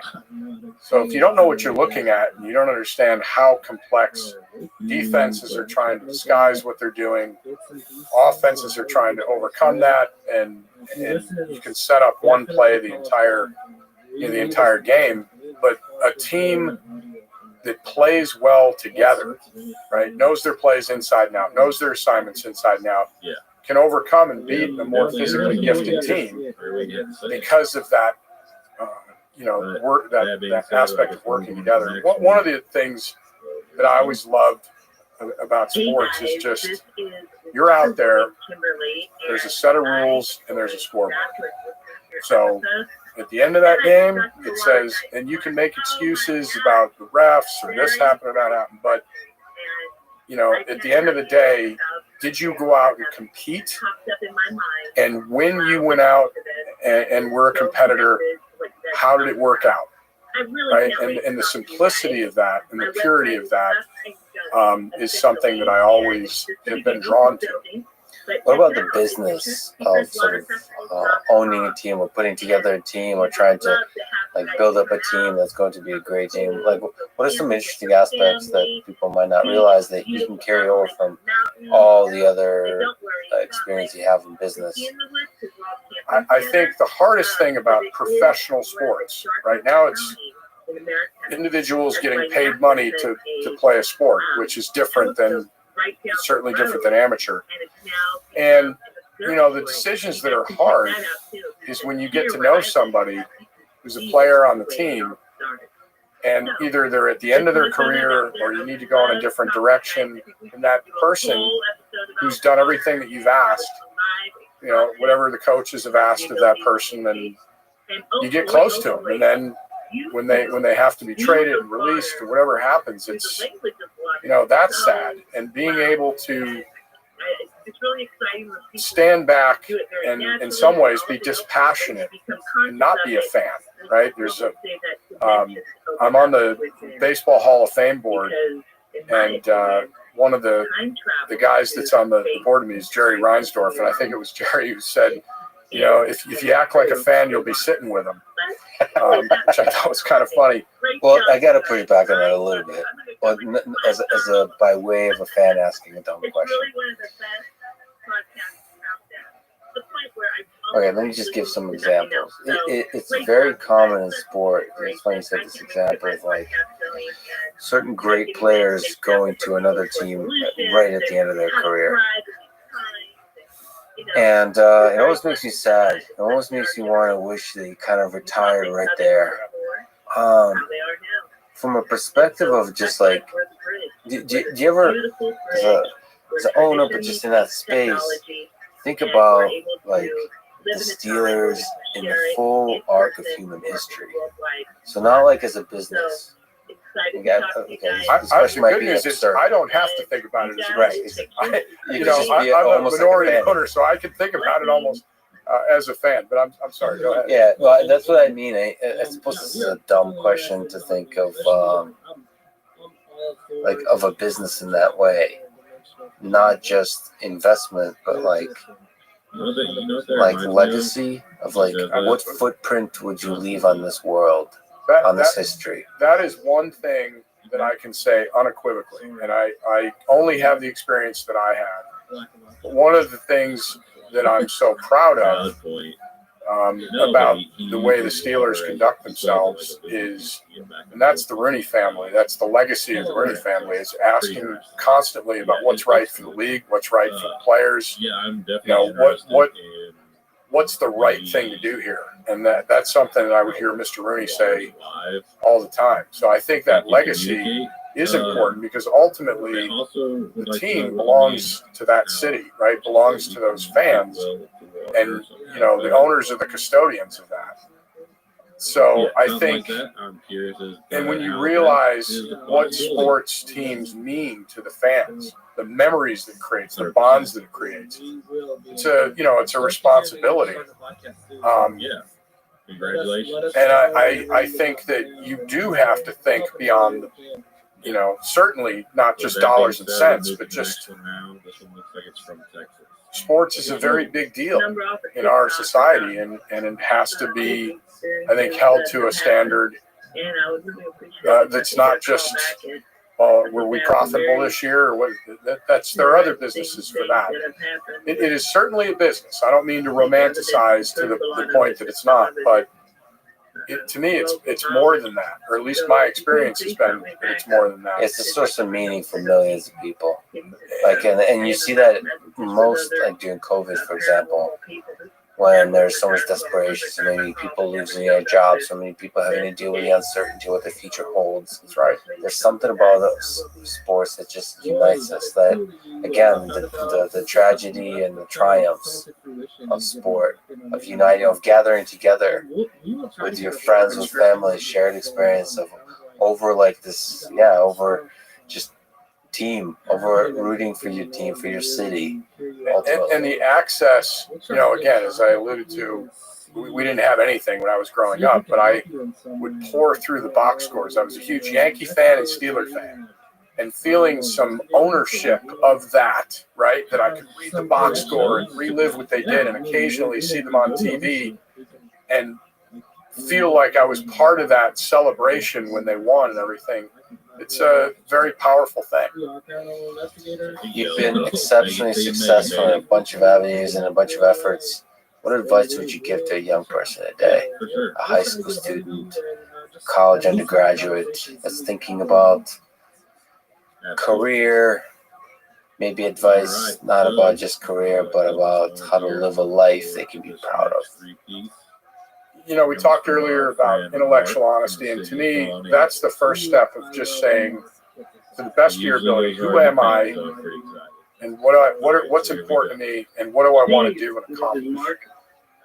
If you can start with that and develop some sort of rules-based, philosophical, here's what I'll do, what I won't do, and that way you can be flexible and pliable, and you're going to need to be. But if you still have a compass that tells you, hey, at least I know this is the path I'm going to take, I think that's very important. The rules you're referring to, the principles, that's kind of like underlying integrity. So knowing what lines you don't cross on this path. Exactly right. Because if you have those absolutes, there are many decisions that come into focus very quickly, right? Because, hey, that's not for me. Or, hey, I'm willing to do whatever it takes to do X, Y, and Z. And it has to do with the thing you're talking about. It's kind of interesting. You mentioned that earlier in the conversation about slippery slope, and that's how often it happens. Like how the slipping into unethical behavior happens. It's the slippery slope of little adjustments. You put stuff off, and that I found that to be. I've been fortunate to not have to encounter these moments very much in my life, but I still encounter them. That's what integrity, I think, looks like. Is as the slippery slope is happening, those little things is without drama, without making a show of it, making a decision that stands behind your principles, and just walking away. Yeah, and besides the big ideas, I'm going to change the world, I'm going to innovate, I'm going to do all those other things. I also start, if I'm giving any advice, which, you know, we can debate whether or not I should be giving advice, but just in terms of, well, let me start with this. Are you a good friend? Can you be counted on? Do you do what you say you're going to do? Right? Are you accountable to what you sign up for, and do you hold others accountable? Right? What does all that look like? And then I think it's being as intellectually curious and well-read as you can be. We live in a world that is designed to distract you, right? And being able to sit with your thoughts or go on a walk and think deeply about something and not just surface area. You text me, I text you back, and we decide the fate of the world based on a couple of text messages or something. You don't want to lose touch, I think, with being well-read and understanding and standing on great thinkers' shoulders and learning from those works. And then I also think that, you know, there's resiliency, and then there's grit. And I heard someone say one time that those are slightly different. And you know, I know that there are all kinds of challenges in life, right? That are tragic, that are unfair. There's no question that's the world we live in. But for me personally, to try as much as possible not to be in the victim mindset, because unfair things are going to happen. And, you know, we all want to live in an idealistic, just world. That should be what we aspire to. I haven't seen that yet. I haven't experienced that yet. But yet you still have to function in that world. So, you know, I think that resiliency thing is very important.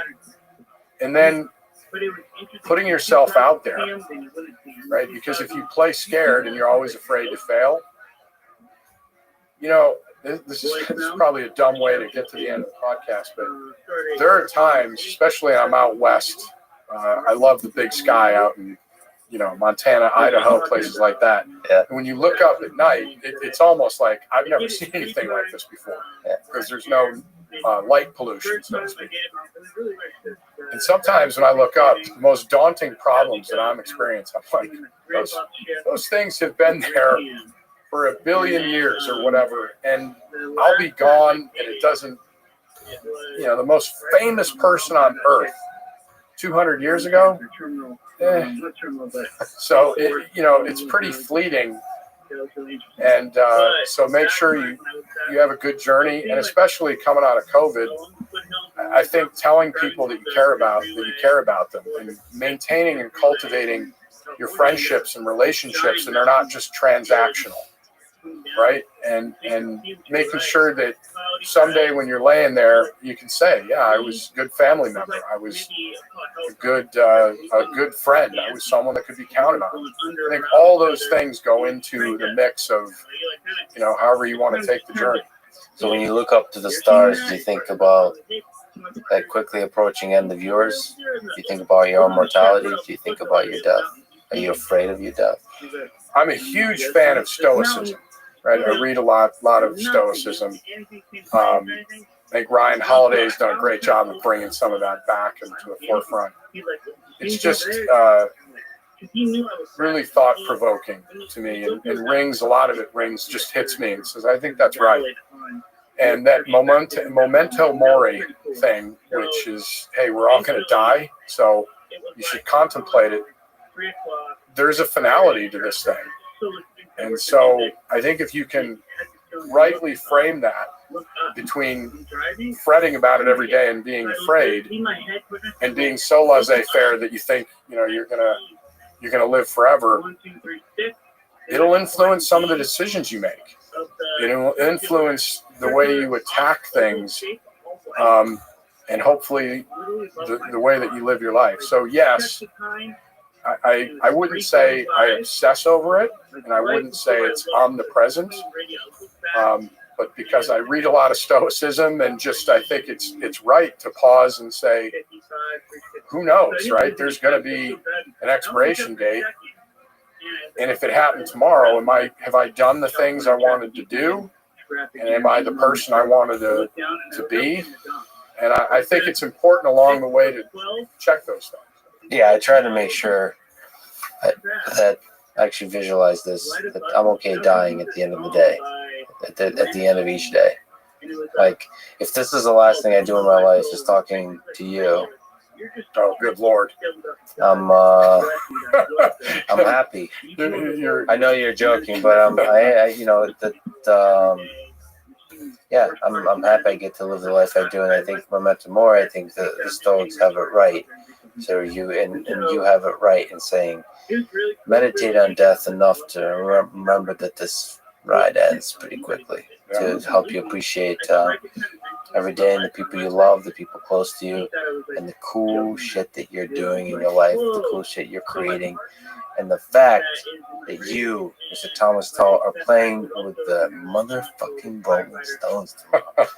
You are the man in so many disciplines, so respected, so successful. It's truly an honor you sit down and talk with me today. Thomas, thank you so much for showing up in Texas and for talking on this little podcast. Oh, it's great, man. I'm a huge fan of the show and have had a great time hanging with you, and really appreciate it. Thanks for listening to this conversation with Thomas Tall. To support this podcast, please check out our sponsors in the description. And now, let me leave you with some words from Mick Jagger and the Rolling Stones. You can't always get what you want, but if you try sometimes, you might find you'll get what you need. Thank you for listening, and hope to see you next time. They're amazing things. So when you wear them, it's like wearing a slipper that's like fit like a boxing glove. It's amazing. They're the most comfortable seats. Like even orthopedics, like recommend this sleep. The following is a conversation with Jan LeCun, his second time on the podcast. He is the chief AI scientist at Meta, formerly Facebook, professor at NYU, Turing Award winner, one of the seminal figures in the history of machine learning and artificial intelligence, and someone who is brilliant and opinionated, in the best kind of way. And so it's always fun to talk to. This is a Lex Friedman podcast. To support it, please check out our sponsors in the description. And now, here's my conversation with Jan LeCun. You co-wrote the article, Self-Supervised Learning, the Dark Matter of Intelligence. Great title, by the way, with Ishan Mizra. So let me ask, what is self-supervised learning, and why is it the dark matter of intelligence? I'll start by the dark matter part. There is obviously a kind of learning that humans and animals are doing that we currently are not reproducing properly with machines, with AI, right? So the most popular approaches to machine learning today are, or paradigms, I should say, are supervised learning and reinforcement learning. And they are extremely inefficient. Supervised learning requires many samples for learning anything. And reinforcement learning requires a ridiculously large number of trial and errors for a system to learn anything. And that's why we don't have self-driving cars. That was a big leap from one to the other. Okay, so that to solve difficult problems, you have to have a lot of human annotation for supervised learning to work. And to solve those difficult problems with reinforcement learning, you have to have some way to maybe simulate that problem such that you could do that large-scale kind of learning that reinforcement learning requires. Right. So how is it that most teenagers can learn to drive a car in about 20 hours of practice, whereas even with millions of hours of simulated practice, a self-driving car can't actually learn to drive itself properly? And so obviously we're missing something, right? And it's quite obvious for a lot of people that the immediate response you get from many people is, well, humans use their background knowledge to learn faster, and they're right. Now, how was that background knowledge acquired? And that's the big question. So now you have to ask, how do babies in the first few months of life learn how the world works? Mostly by observation, because they can hardly act in the world. And they learn an enormous amount of background knowledge about the world that may be the basis of what we call common sense. This type of learning is not learning a task, it's not being reinforced for anything, it's just observing the world and figuring out how it works. Building world models, learning world models. How do we do this? And how do we reproduce this in machines? So self-supervised learning is one instance or one attempt at trying to reproduce this kind of learning. Okay, so you're looking at just observation, so not even the interacting part of a child. It's just sitting there watching mom and dad walk around, pick up stuff, all of that. That's what you mean by background knowledge. Perhaps not even watching mom and dad, just watching the world go by. Just having eyes open or having eyes closed, or the very act of opening and closing eyes, that the world appears and disappears, all of that basic information. And you're saying in order to learn to drive, like the reason humans are able to learn to drive quickly, some faster than others, is because of the background knowledge. They were able to watch cars operate in the world in the many years leading up to it, the physics of basic objects, all that kind of stuff. That's right. I mean, the basic physics of objects, you don't even need to know, how a car works, right? Because that you can learn fairly quickly. I mean, the example I use very often is you're driving next to a cliff. This is true. And in advance, because of your understanding of intuitive physics, that if you turn the wheel to the right, the car will veer to the right, will run off the cliff, fall off the cliff, and nothing good will come out of this, right? But if you are a sort of, tabula rasa reinforcement learning system that doesn't have a model of the world, you have to repeat falling off this cliff thousands of times before you figure out it's a bad idea, and then a few more thousand times before you figure out how to not do it. And then a few more million times before you figure out how to not do it in every situation you ever encounter. So self-supervised learning still has to have some source of truth being told to it by somebody. And so you have to figure out a way without human assistance or without significant amount of human assistance to get that truth from the world. So the mystery there is how much signal is there, how much truth is there that the world gives you, whether it's the human world, like you watch YouTube or something like that, or it's the more natural world. So how much signal is there? So here's the trick. There is way more signal in sort of a self-supervised setting than there is in either a supervised or reinforcement setting. And this is going to my, analogy of the cake. Le cake, as someone has called it, where when you try to figure out how much information you ask the machine to predict and how much feedback you give the machine at every trial, in reinforcement learning, you give the machine a single scalar. You tell the machine you did good, you did bad, and you only tell this to the machine once in a while. When I say you, it could be the universe telling the machine, right? But it's just one scalar. So as a consequence, you cannot possibly learn something very complicated without many trials where you get many feedbacks of this type. Supervised learning, you give a few bits to the machine at every sample. Let's say you're training a system on recognizing images on ImageNet. There's 1,000 categories. That's a little less than 10 bits of information per sample. The self-supervised learning, here is the setting.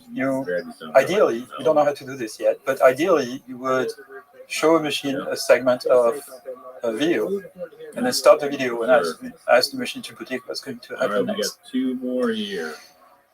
And so you let the machine predict, and then you let time go by and show the machine what actually happened, and hope the machine will, learn to do a better job at predicting next time around. There's a huge amount of information you give the machine because it's an entire video clip of the future after the video clip you fed it in the first place. So both for language and for vision, there's a subtle, seemingly trivial construction, but maybe that's representative of what is required to create intelligence, which is filling the gap. So the gaps. It sounds dumb, but it is possible you can solve all of intelligence in this way, just for both language.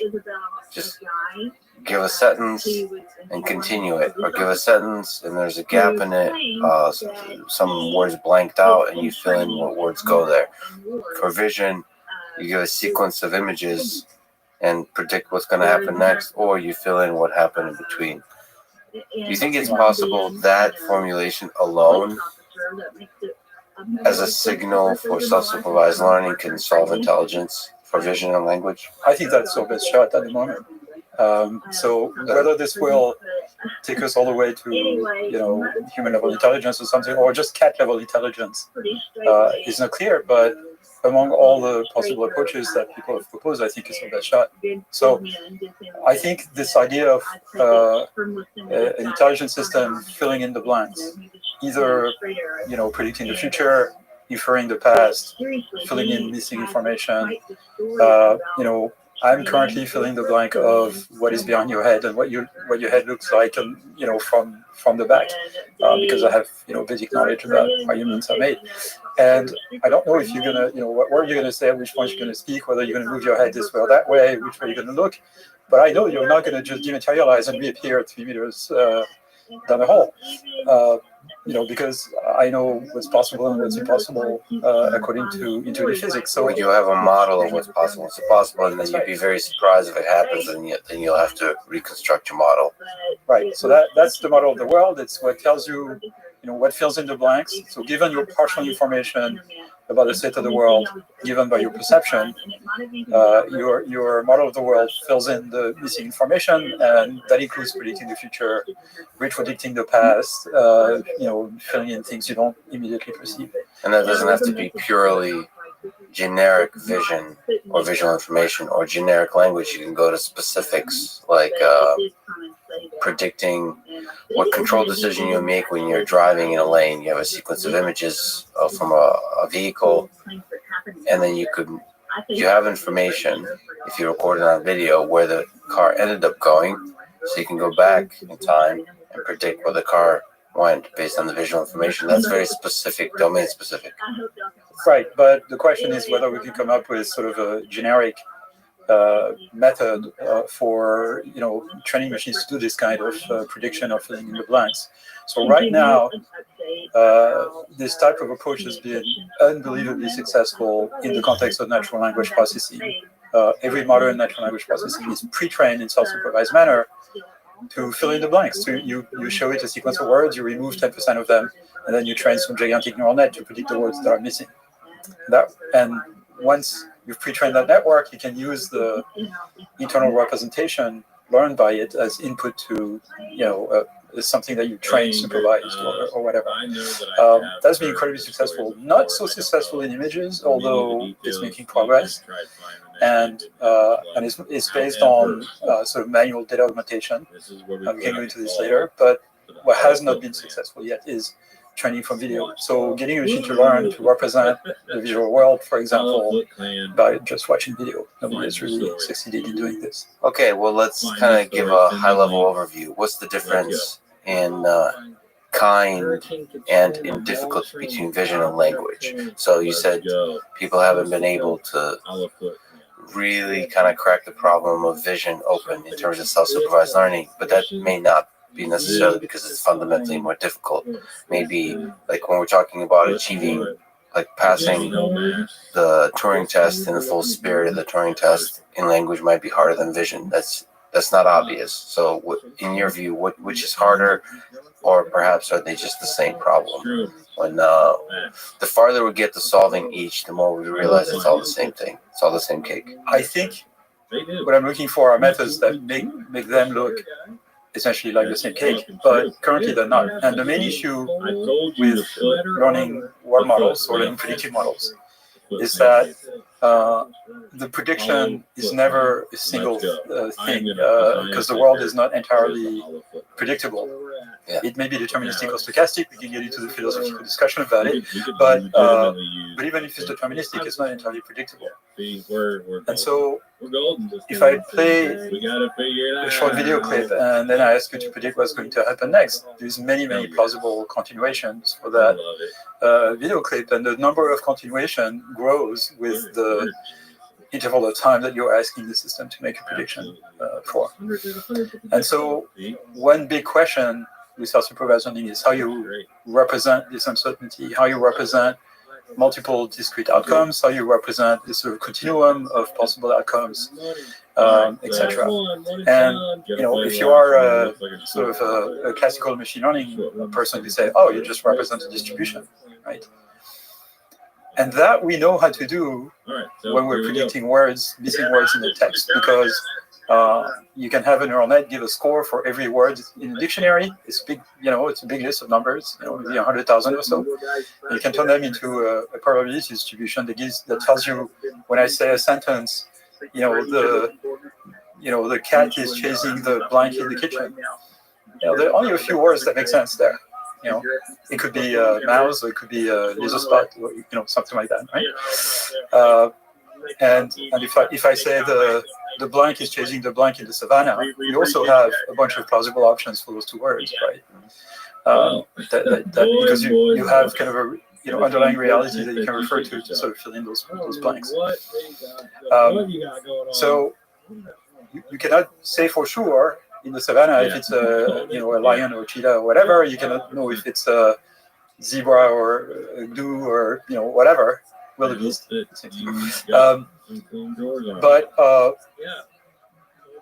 But you can represent the uncertainty by just a long list of numbers. Now, if I do the same thing with video and I ask you to predict a video clip, it's not a discrete set of potential frames. You have to have somewhere representing a sort of infinite number of plausible continuations of multiple frames in a high-dimensional continuous space, and we just have no idea how to do this properly.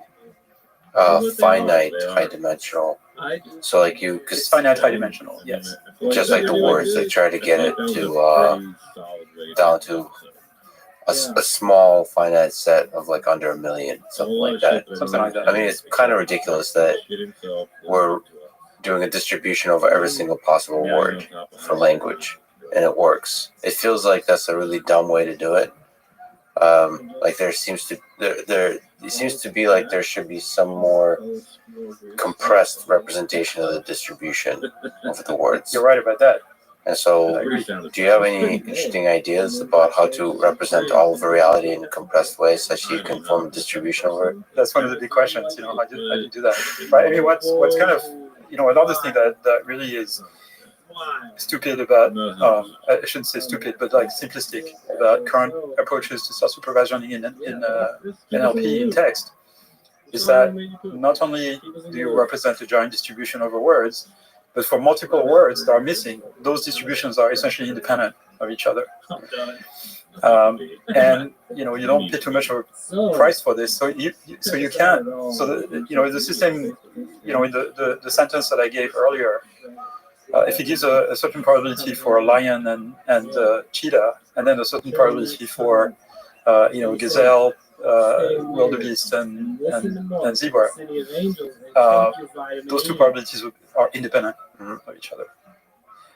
And it's not the case that those things are independent. Lions actually attack bigger animals than cheetahs. So there's a huge independence hypothesis in this process, which is not actually true. The reason for this is that we don't know how to represent properly distributions over combinatorial sequences of symbols, essentially, because the number grows exponentially in the length of the symbols.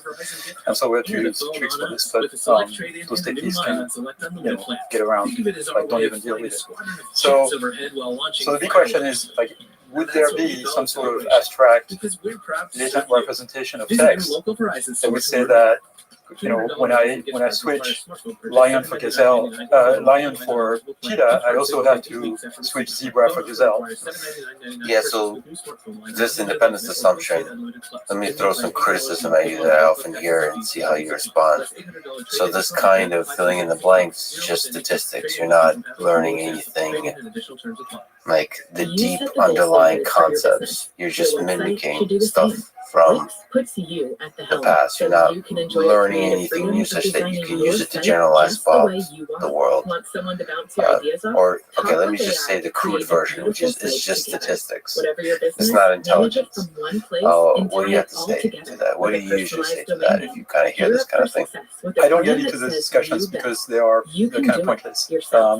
So first of all, it's quite possible that intelligence is just statistics. It's just statistics of a particular kind. This is the philosophical question. Is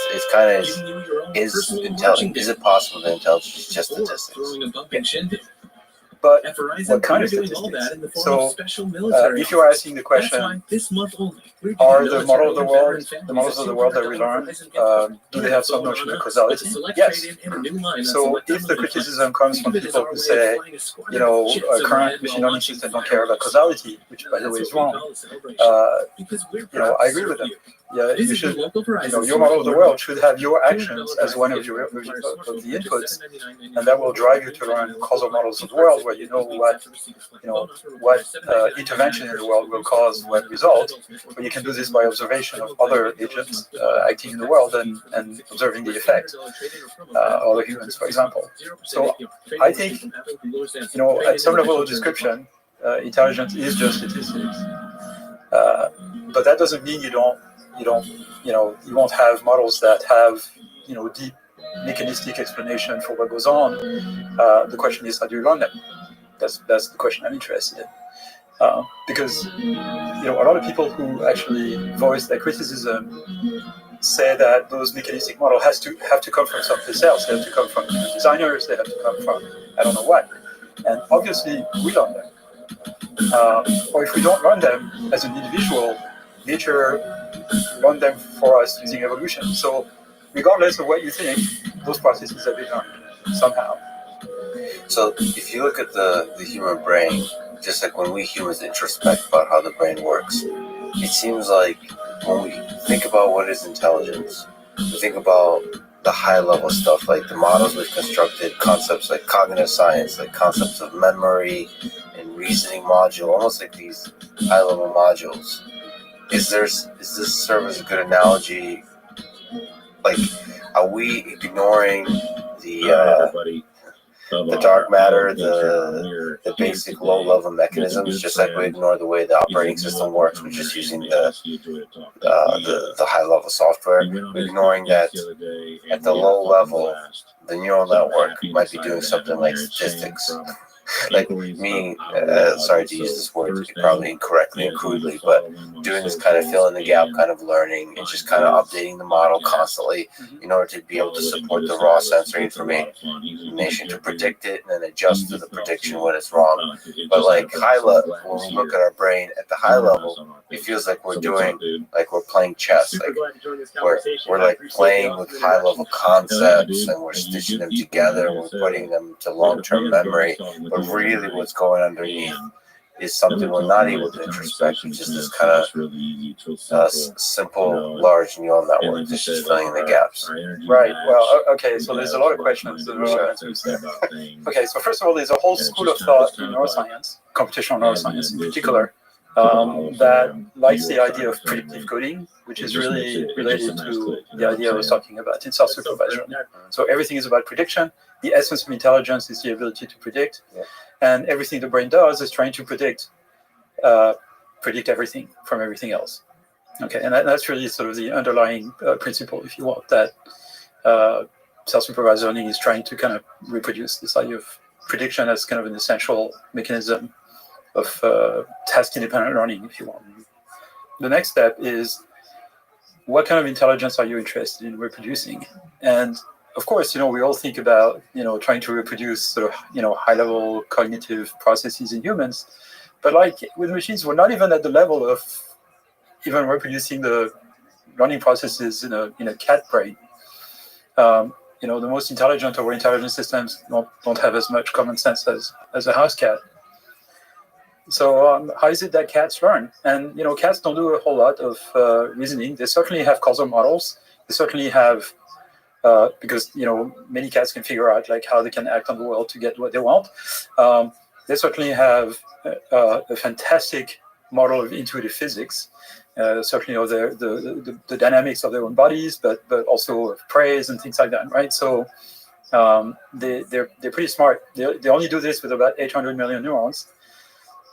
We are not anywhere close to reproducing this kind of thing. So to some extent, I could say, let's not even worry about like the high-level cognition and kind of long-term planning and reasoning that humans can do until we figure out like can we even reproduce what cats are doing. Now that said, this ability to learn world models, I think, is the key to the possibility of learning machines that can also reason. So whenever I give a talk, I say there are three main challenges in machine learning. The first one is getting machines to learn to represent the world and proposing self-supervised learning. The second is getting machines to reason in ways that are compatible with essentially gradient-based learning, because this is what deep learning is all about, really.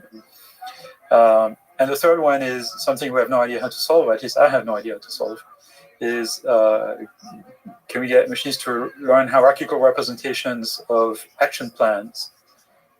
We know how to train them to learn hierarchical representations of perception, with convolutional nets and things like that and transformers.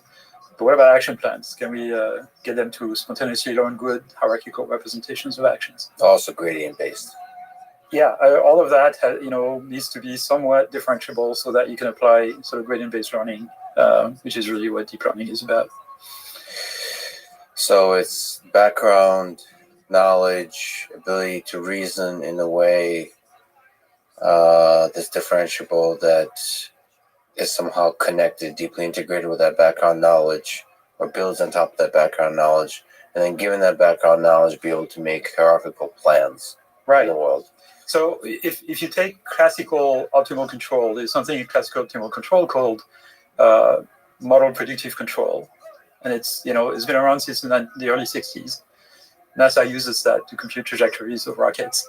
And the basic idea is that you have a predictive model of the rocket, let's say, or whatever system you intend to control, which, given the state of the system at time t and given an action that you're taking in the system, so for a rocket it would be thrust and all the controls you can have, it gives you the state of the system at time t plus delta t, right? So basically a differential equation, something like that.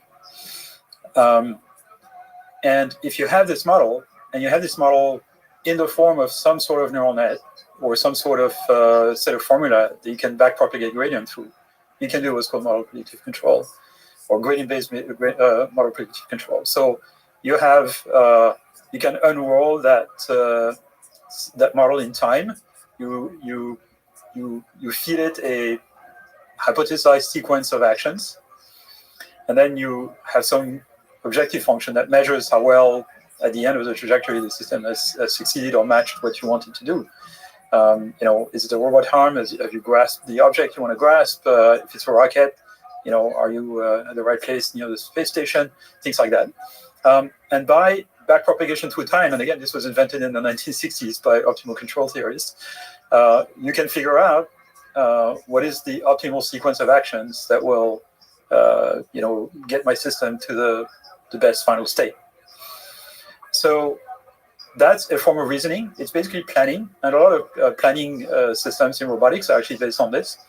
And you can think of this as a form of reasoning. So, to take the example of the teenager driving a car again, you have a pretty good dynamical model of the car. It doesn't need to be very accurate, but again, that if you turn the wheel to the right and there is a cliff, you're going to run off the cliff, right? You don't need to have a very accurate model to predict that.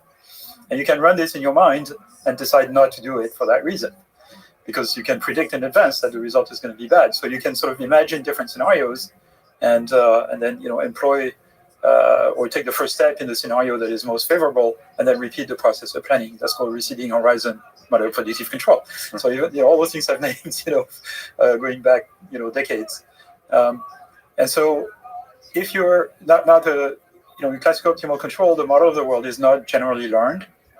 Sometimes a few parameters you have to identify. That's called systems identification. But generally, the model is mostly deterministic and mostly built by hand. So the big question of AI, I think the big challenge of AI for the next decade is how do we get machines to run predictive models of the world that deal with uncertainty and deal with the real world in all this complexity. So it's not just the trajectory of a rocket, which you can reduce to first principles. It's not even just the trajectory of a robot arm, which again you can model by careful mathematics. But it's everything else, everything we observe in the world. People, behavior, physical systems that involve collective phenomena like water or trees and branches in a tree or something, or like complex things that humans have no trouble developing abstract representations and predictive model for, but we still don't know how to do with machines. Where do you put in these three, maybe in the planning stages, the game theoretic nature of this world, where your actions not only respond to the dynamic nature of the world, the environment, but also affect it? So if there's other humans involved, is this point number 4, or is it somehow integrated into the hierarchical representation of action in your view? I think it's integrated. It's just that now your model of the world has to deal with, it just makes it more complicated, right? The fact that humans are complicated and not easily predictable, that makes your model of the world much more complicated, that much more complicated. Well, there's a chess, I suppose chess is an analogy. So Monte Carlo tree search. Right. There's a I go, you go, I go, you go. Like Andrej Karpathy recently gave a talk at MIT about car doors. I think there's some machine learning too, but mostly car doors. And there's a dynamic nature to the car, like the person opening the door, checking. He wasn't talking about that. He was talking about the perception problem of what the ontology of what defines a car door, this big philosophical question. But to me, it was interesting because it's obvious that the person opening the car doors, they're trying to get out, like here in New York, trying to get out of the car. You slowing down is going to signal something. You speeding up is going to signal something. That's a dance. It's a asynchronous chess game. I don't know. So it feels like it's not just, I guess you can integrate all of them into one giant model, like the entirety of these little interactions, because it's not as complicated as chess. It's just like a little dance. We do like a little dance together, and then we figure it out. Well, in some ways, it's way more complicated than chess because it's continuous, it's uncertain in a continuous manner. It doesn't feel more complicated. But it doesn't feel more complicated because that's what we've evolved to solve. This is the kind of problem we've evolved to solve, and so we're good at it because nature has made us good at it. Nature has not made us good at chess. We completely suck at chess. Yeah. In fact, that's why we designed it as a game, is to be challenging. And if there is something that recent progress in chess and Go has made us realize, is that humans are really terrible at those things, like really bad. Yeah. There was a story right before AlphaGo that the best Go players thought there were maybe 2 or 3 stones behind an ideal player that they would call God. In fact, no, there are like 9 or 10 stones behind. I mean, we're just bad. Yeah. So we're not good at. It's because we have limited working memory. We're not very good at doing this tree exploration that computers are much better at doing than we are. But we are much better at learning differentiable models of the world. I mean, I say differentiable in a kind of, I should say, not differentiable in the sense that we run backprop through it, but in the sense that our brain has some mechanism for estimating gradients of some kind. Yeah. And that's what makes us efficient. So if you have an agent that consists of a model of the world, which in the human brain is basically the entire front half of your brain, an objective function, which in humans is a combination of 2 things. There is your sort of intrinsic motivation module, which is in the basal ganglia, at the base of your brain. That's the thing that measures pain and hunger and things like that, like immediate feelings and emotions. And then there is, the equivalent of what people in reinforcement learning call a critic, which is a sort of module that predicts ahead what the outcome of a situation will be. And so it's not a cost function, but it's sort of not an objective function, but it's sort of a trained predictor of the ultimate objective function. And that also is differentiable. And so if all of this is differentiable, your cost function, your critic, your world model, then you can use gradient-based type methods to do planning, to do reasoning, to do learning, to do all the things that we'd like an intelligent agent to do. And the gradient-based learning, like what's your intuition? That's probably at the core of what can solve intelligence. So you don't need like logic-based reasoning in your view. I don't know how to make logic-based reasoning compatible with efficient learning. Yeah. And okay, I mean, there's a big question, perhaps a philosophical question. I mean, it's not that philosophical, but that we can ask is that all the learning algorithms we know from engineering and computer science proceed by optimizing some objective function. Yeah. Right. So one question we may ask is does learning in the brain minimize an objective function? I mean, it could be second, if it does optimize an objective function, does it do it by some sort of gradient estimation? It doesn't need to be backprop, but some way of estimating the gradient in an efficient manner, whose complexity is on the same order of magnitude as actually running the inference. Because you can't afford to do things like perturbing a weight in your brain to figure out what the effect is, and then sort of you can do sort of estimating gradient by perturbation. Right. To me it seems very implausible that the brain uses some sort of zeroth order black box gradient-free optimization, because it's so much less efficient than gradient optimization. So it has to have a way of estimating gradients. Is it possible that some kind of logic-based reasoning emerges in pockets as a useful, like you said, if the brain is an objective function, maybe it's a mechanism for creating objective functions. It's a mechanism for creating knowledge bases, for example, that can then be queried. Like maybe it's like an efficient representation of knowledge that's learned in a gradient-based way or something like that. Well, so I think there is a lot of different types of intelligence. So first of all, I think the type of logical reasoning that we think about, that we are, maybe stemming from, sort of classical AI of the 1970s and 80s. I think humans use that relatively rarely and are not particularly good at it. But we judge each other based on our ability to solve those rare problems. It's called an IQ test. I think so. Like, I'm not very good at chess. Yes, I'm judging you this whole time because of, well, we actually with your heritage, I'm sure you're good at chess. No stereotypes. Not all stereotypes are true. Well, I'm terrible at chess. So, But I think perhaps another type of intelligence that I have is this, ability of sort of building models of the world from, reasoning, obviously, but also data. And those models generally are more kind of analogical, right? So it's reasoning by simulation and by analogy, where you use one model to apply to a new situation, even though you've never seen that situation, you can sort of connect it to a situation you've encountered before, and your reasoning is more, akin to some sort of internal simulation. So you're kind of simulating what's happening when you're building, I don't know, a box out of wood or something, right? You kind of imagine in advance, like what would be the result of cutting the wood in this particular way. Are you going to use screws or nails or whatever?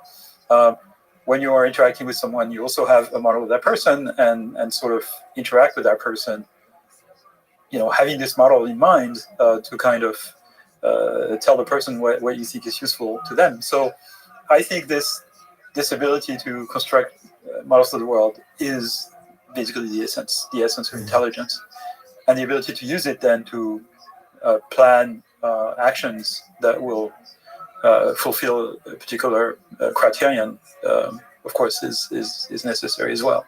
So I'm going to ask you a series of impossible questions, as we keep asking, as I've been doing. So if that's the fundamental sort of dark matter of intelligence, this ability to form a background model, what's your intuition about how much knowledge is required?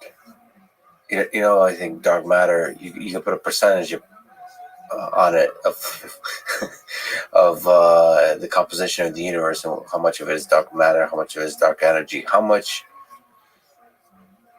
information do you think is required to be a house cat? So you have to be able to, when you see a box, go in it. When you see a human, compute the most evil action. If there's a thing that's near an edge, you knock it off. All of that.